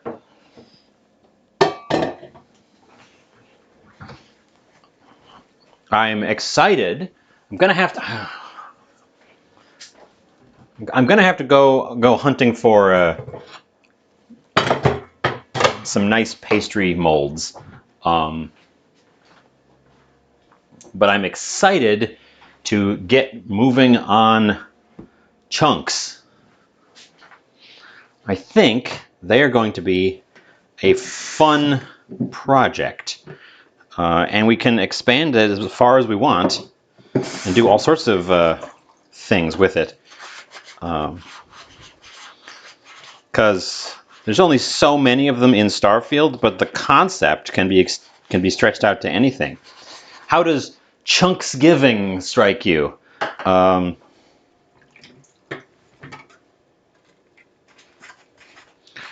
have an entire Thanksgiving dinner of chunks. Chunks. Part of it is I love the name. Part of it is definitely that I love the name. It tickles me that they're just called chunks.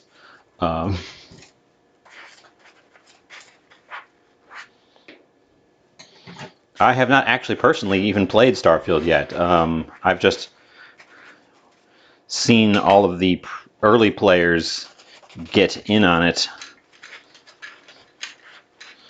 over the past week because it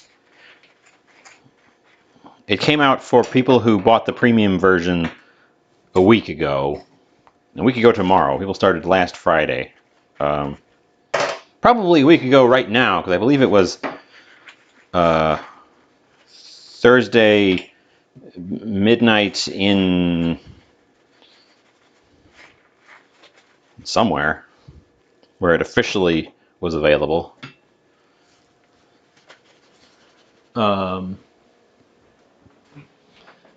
Chunks is the reason the game was made.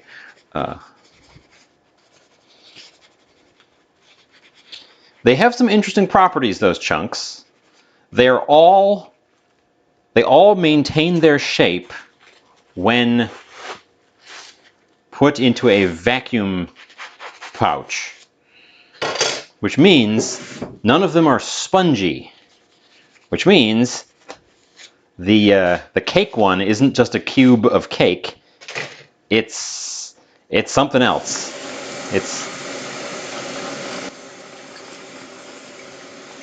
And it even says on the packaging for it, cake flavored chunk. I think they all say flavored, so there's definitely some room to play around with them. I have an idea for how to do the wine. The issue in my head, the only issue I'm going to have is to ensure that I don't cook all of the alcohol out of it while I'm getting it to solidify. Because I don't just want it to be wine flavored. You want it to be wine that you can eat with a fork. Wine in a vacuum package that you can eat with a fork. Doesn't that just sound like the most appetizing thing? I can't wait too long on this. I gotta strike while the game is hot, just like I did with Cult of the Lamb. Anyone remember Cult of the Lamb? We did food from Cult of the Lamb, and it remains my most watched VOD on YouTube. Oh, good time to plug the YouTube. Hey, I've got a YouTube. It's literally just recordings of all of the, or VODs of all of the streams here. But if you missed something or you want to look up a recipe,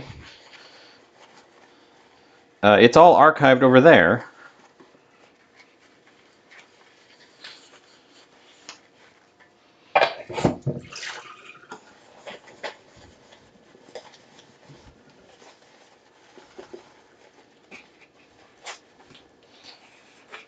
I've initially planned on keeping it there so that I could have it in storage for turning it into videos that are more interesting to watch than a VOD.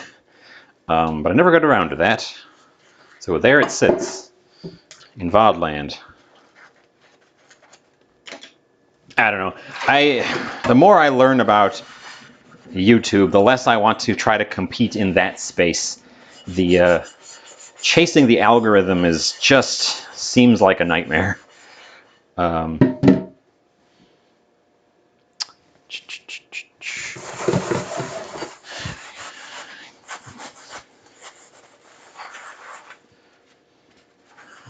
not sure what I'm smelling for at this stage, because that's not going to smell like a finished pizza when it's done. Because it has very few of the ingredients.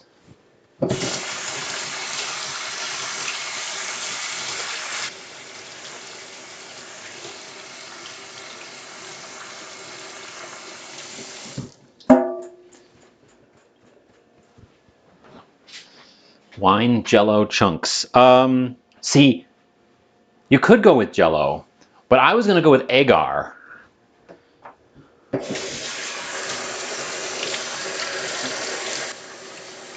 Because agar sets much faster and is much more stable at room temperature than gelatin. If you've ever had a Jello that you let get up to room temp, they can get a little bit weepy.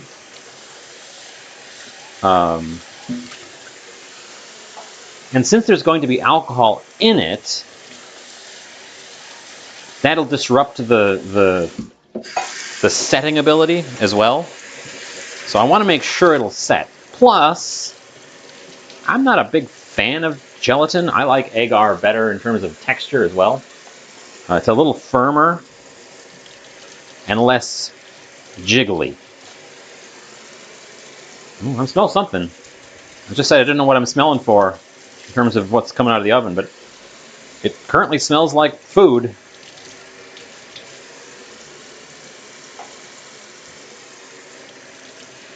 This is actually good. I should do this part more often where I do dishes while I chat, although I can hardly see you guys all the way over there. But yeah, I've been talking about making chunks now for a couple days, trying to prime the pump, so to speak.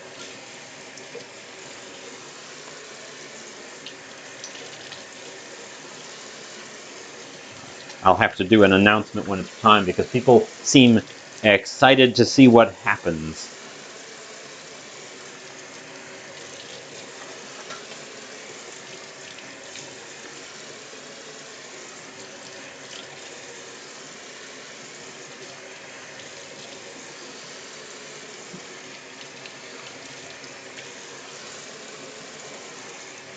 Okay, this will probably be all of the extent of the dishes.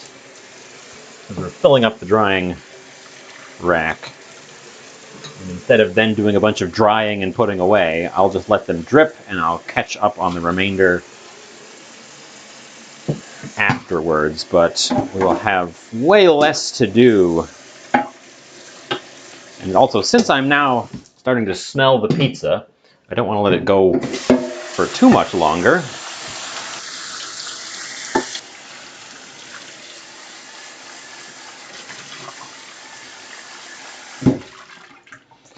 Okay, I know watching me do dishes is boring, but it's also an important part of keeping up your kitchen. The reason we didn't have a stream on Tuesday was I lost track of time, didn't prepare myself, and when I came into the kitchen at the last minute to be like, what can I manage?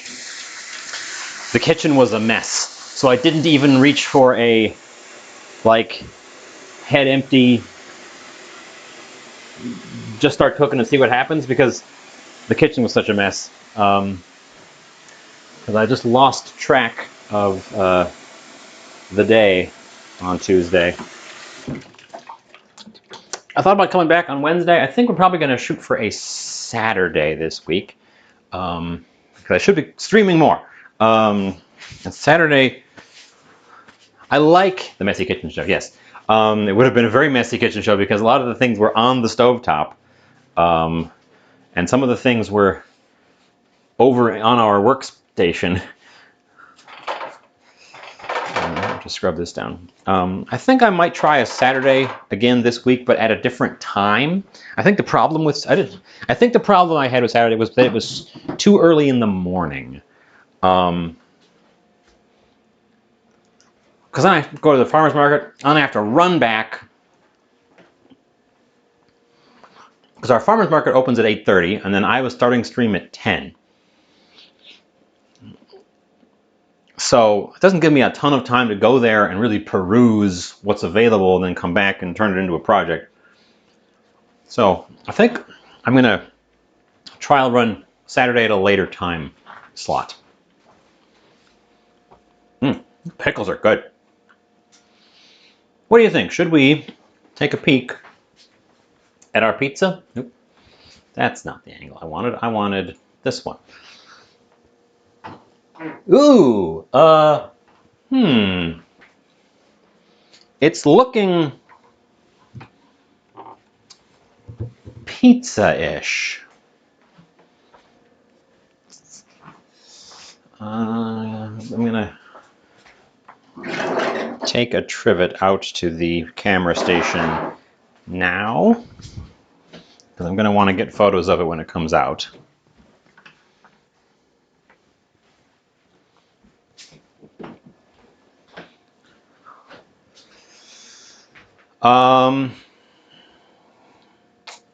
How long has it been in there? I was not paying attention. It's in there quite hot, and almost all of the toppings were either room temperature or also already hot when I went on there. So we're not having to fight to heat it up before it can start baking the bottom.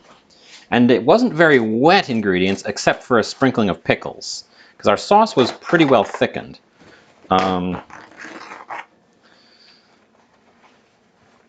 So, what do you think? Because all we're really shooting for is getting that bottom crust done. I'm actually hoping this pizza will come out and be like sliceable. The last pizza we made, which was the rice pizza, I was able to get slices off of it, kind of, and if I was really delicate with them, I could get them to stay together for eating, kinda. Here, let me pull it out and take a peek. We can all take a peek at it.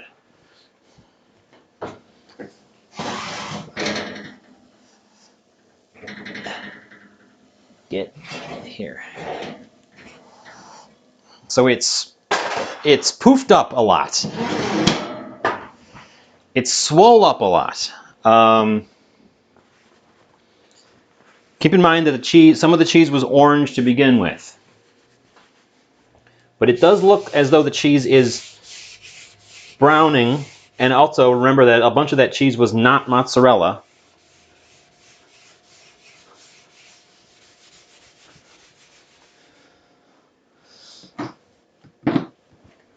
So the appearance is a little misleading, I think.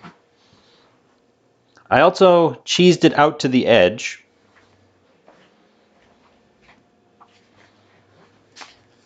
I'm gonna attempt to get under it and take a peek.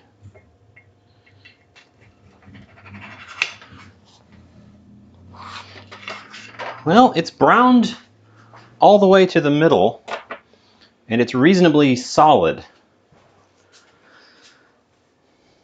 So I guess we call it done.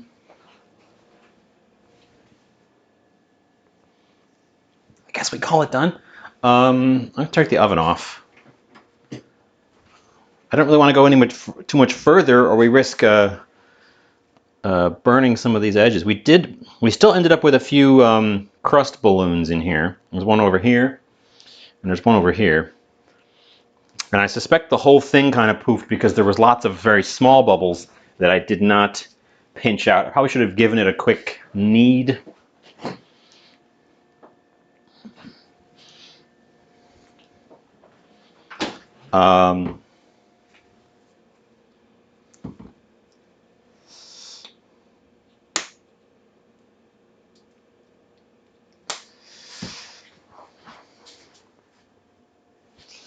I'm going to go, because it does need to cool off a little bit.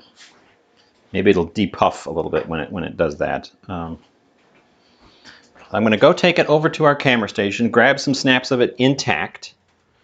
It's definitely a lot more stable than our. I always move things. It's a lot more stable than our rice pizza, which is fully expected because this has an actual crust.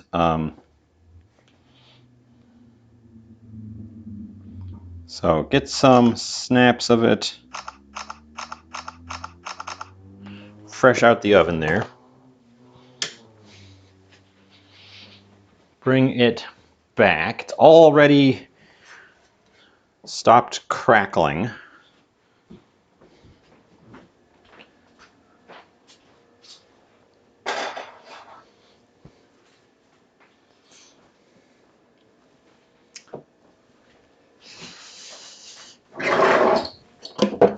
I should be able to get it off. Oh, there's our ad break. I guess I will wait.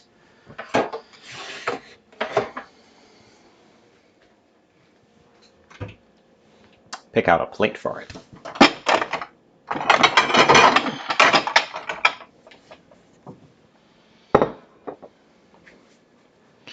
I know what I'm gonna do. While we wait. I'm gonna make a little side of tartar sauce because I want actual tartar sauce. Well, cheater tartar sauce. In addition to the pickles that I put on it, I want some creaminess for it. You guys are over there. You're gonna come over here. We have an ad anyway, so half of you can't see it. Oh, that spoon is too big for that jar.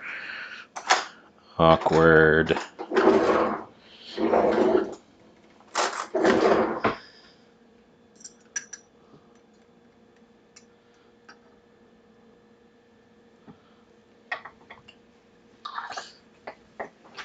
It's funny how Twitch now displays where the ad timer in two different places, and they disagree with each other. And that's you guys back. So it's cooling off a little bit, and I am preparing what I think will be a delicious dip for it.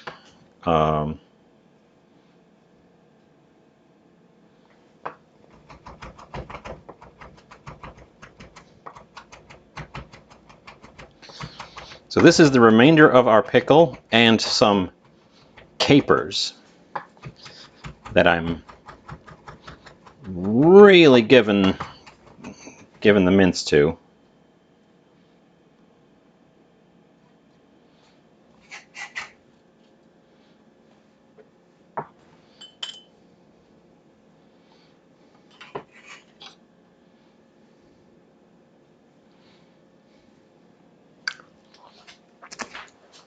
Your most basic form of tartar sauce is mayonnaise and pickle relish. Now, I don't have any pickled relish, but I got pickles, and pickled relish is essentially just minced up pickles in juice.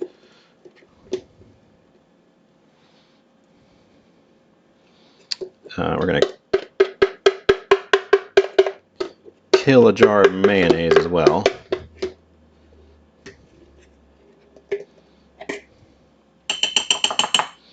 And this is Duke's mayonnaise, which is a tangier mayonnaise than your typical Hellmann's.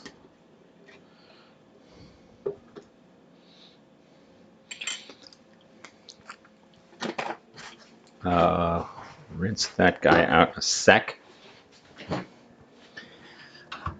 And get out another jar of mayonnaise. See, this one, I was like, oh, I'm almost out of mayonnaise. I should get more mayonnaise. And then I did that, and here we are. Plenty of mayonnaise.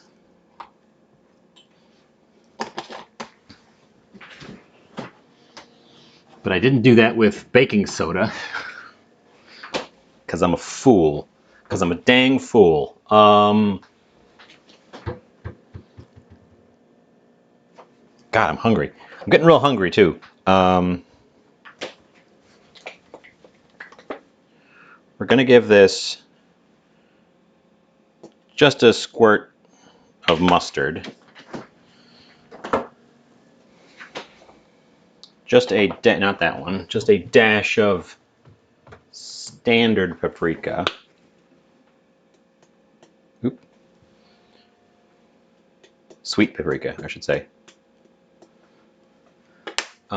Yeah, I need to write that down for sure. And a bit of dried dill. Even though that was a dill pickle, I want more dill.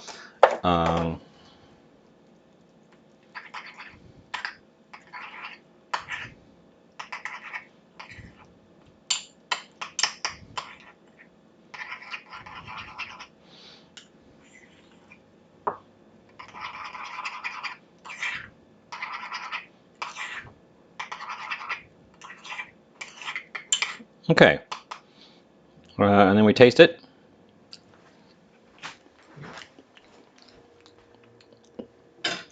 Tastes like tartar sauce, which is what it is. Okay. This pan might even be cool enough to, nope, not quite. Okay, let's get this guy.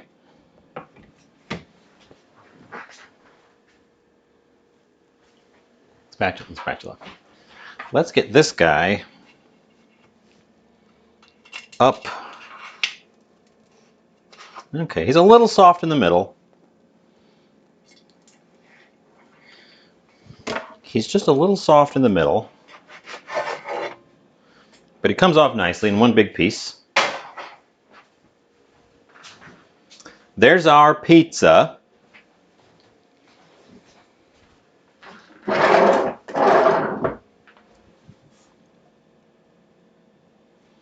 Oh my God, what's that emote? Tehe palo. Tehe palo.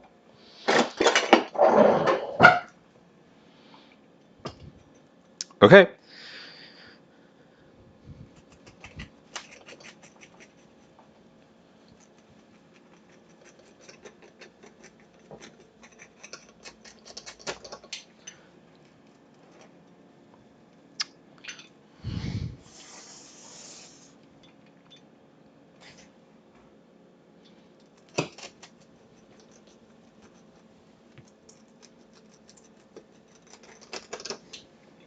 Well, it cuts like a pizza. He is excited to be here. This is the moment of truth with any pizza, especially these weird experimental ones. Does it actually cut? It's a thick pizza, too.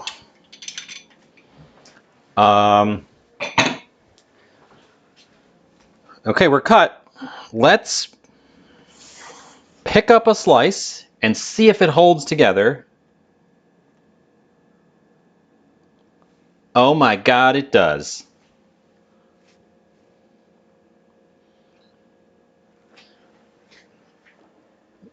tiny bit of a droop. Tiny bit of a droop, but I can hold it from the end and it does not fold over. We've got pizza.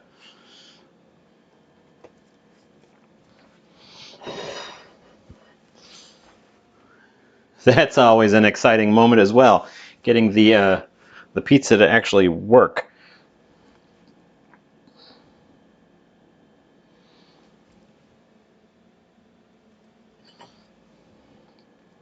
I'm going to give you guys the first taste before I even take photos. Right on the end here, because it's got a piece of fish, a piece of potato, and everything else going on right there. So I'm just going to dive in and let you guys know what we've got. One of the joys of pizza is I can take photos of the slices on a plate later. It's hot.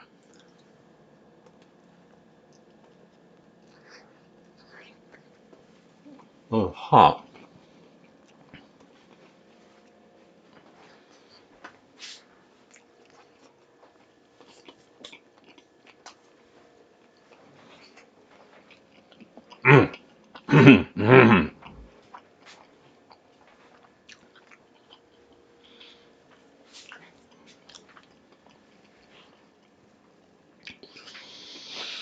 Whoa, it's got phases. First thing that hits me is the sauce, which is a very tomatoey curry sauce. It's got a good, we got a good sharpness, but it does not come through as a vinegar sharpness. It comes through as a tomato sharpness. So actually, it might do to just give a tiny sprinkling of fresh vinegar right on it, which I will do here, just to brighten it up. But it doesn't stay sharp tomatoiness. It evolves. You get the crust comes in next. You get this pizza crust. And at this point, the potatoes and the fish are both still crispy. They both have a good crunchy exterior, so they're giving you a lot of texture. And then because they're sturdier than the rest of the pizza, they're also the last thing to give up their flavor after everything else has sort of moved through. So the last thing you taste is breaded fish and potatoes. It's fascinating. I'm going to try it now with that little sprinkle of fresh vinegar, because I think that will improve things.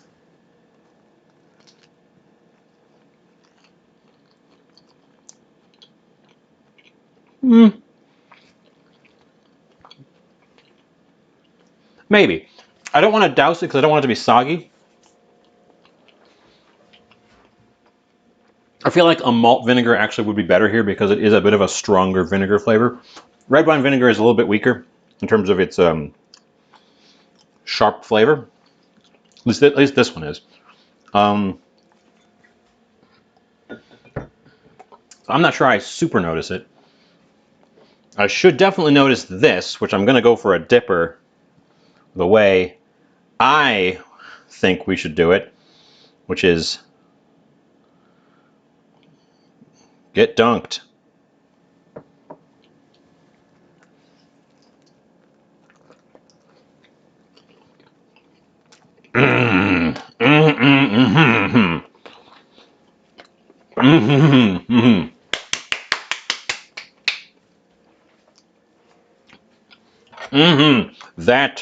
That is the thing. That is the ticket.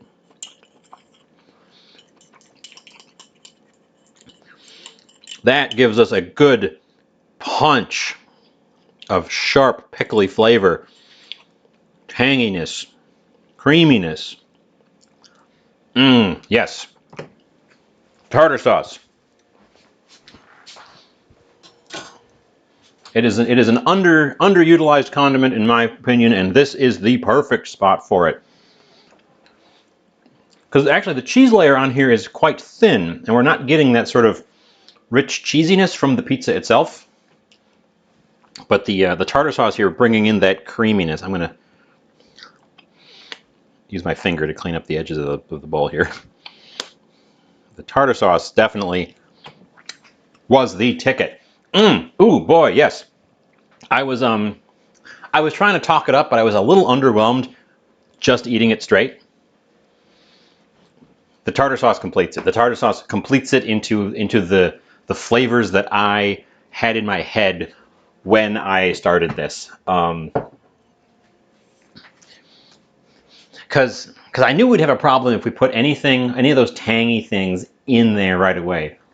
A lot of those tangy flavors are volatile, and when you bake them, they sort of gas off. That's why when you like boil vinegar, you just get gassed by it, because the vinegar parts of the vinegar gas out faster than the water does, or at least a lot of it outgasses while you're boiling it. Same thing would happen in the oven. You'd lose some of that sharp vinegariness. It's hard to tell that it's fish and chipsy. You can't quite see them. I'm also impressed that they maintained their crunch. The potatoes and the fish both maintained their fried crunch in the baking, and it probably is down to having no other wet ingredients on here. So yeah, chalk that up to a success. I do want to taste one last thing, because I cheesed us all the way to the edge on our crust. So I'm just going to take a little nibble and see how that is out there on the edge.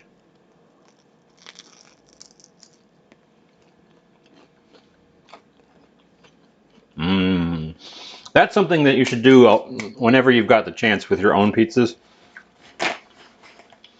Cheese all the way to the edge of the pan. Cheese all the way to the edge of the crust. There's no reason not to. Don't sauce all the way out there, but cheese all the way out there, and then the cheese that's on the crust gets kind of really crunchy and burnt in, but not like burnt in.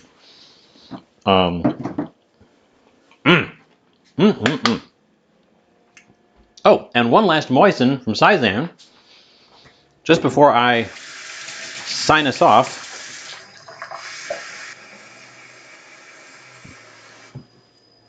Oh, got the whistle come back. Hope you guys aren't picking up that whistle.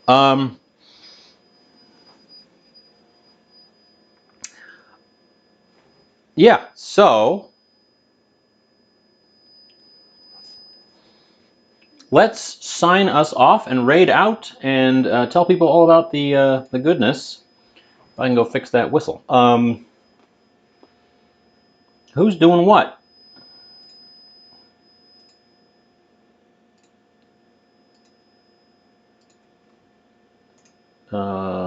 Mute. Who's on? We can go see. We could go see LeFay again. We did that last week. This time.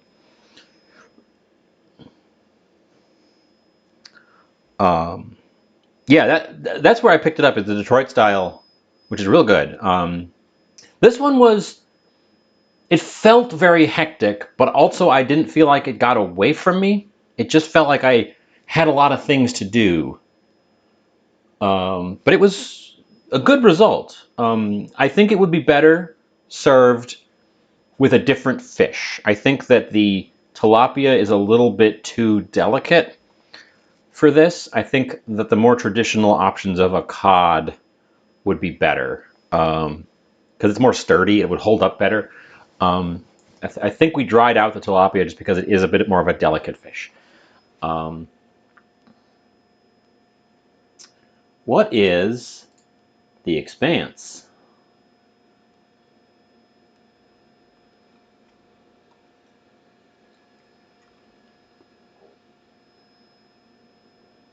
We're gonna go visit swordfish might be too meaty. I'm thinking of fried fish options.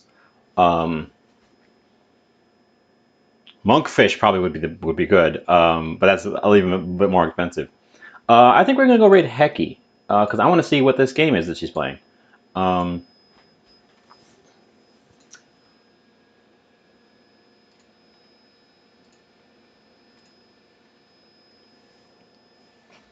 So we're gonna go visit Hekime. Oop, I got bring me up here.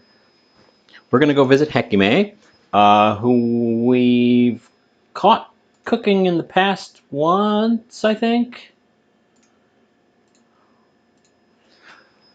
So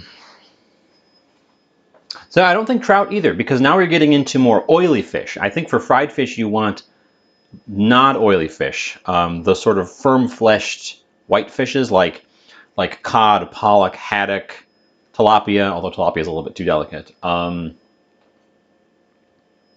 think swordfish you're leaning into, it's a lot more robust. Walleye's you're right. Walleye and perch are also excellent frying fish and would go great for this. And perch would also bring a lot of flavor. Tilapia is kind of tasteless. It's cheap, but it's kind of tasteless. Definitely options for the fish, I think, would enhance this and bring it out. So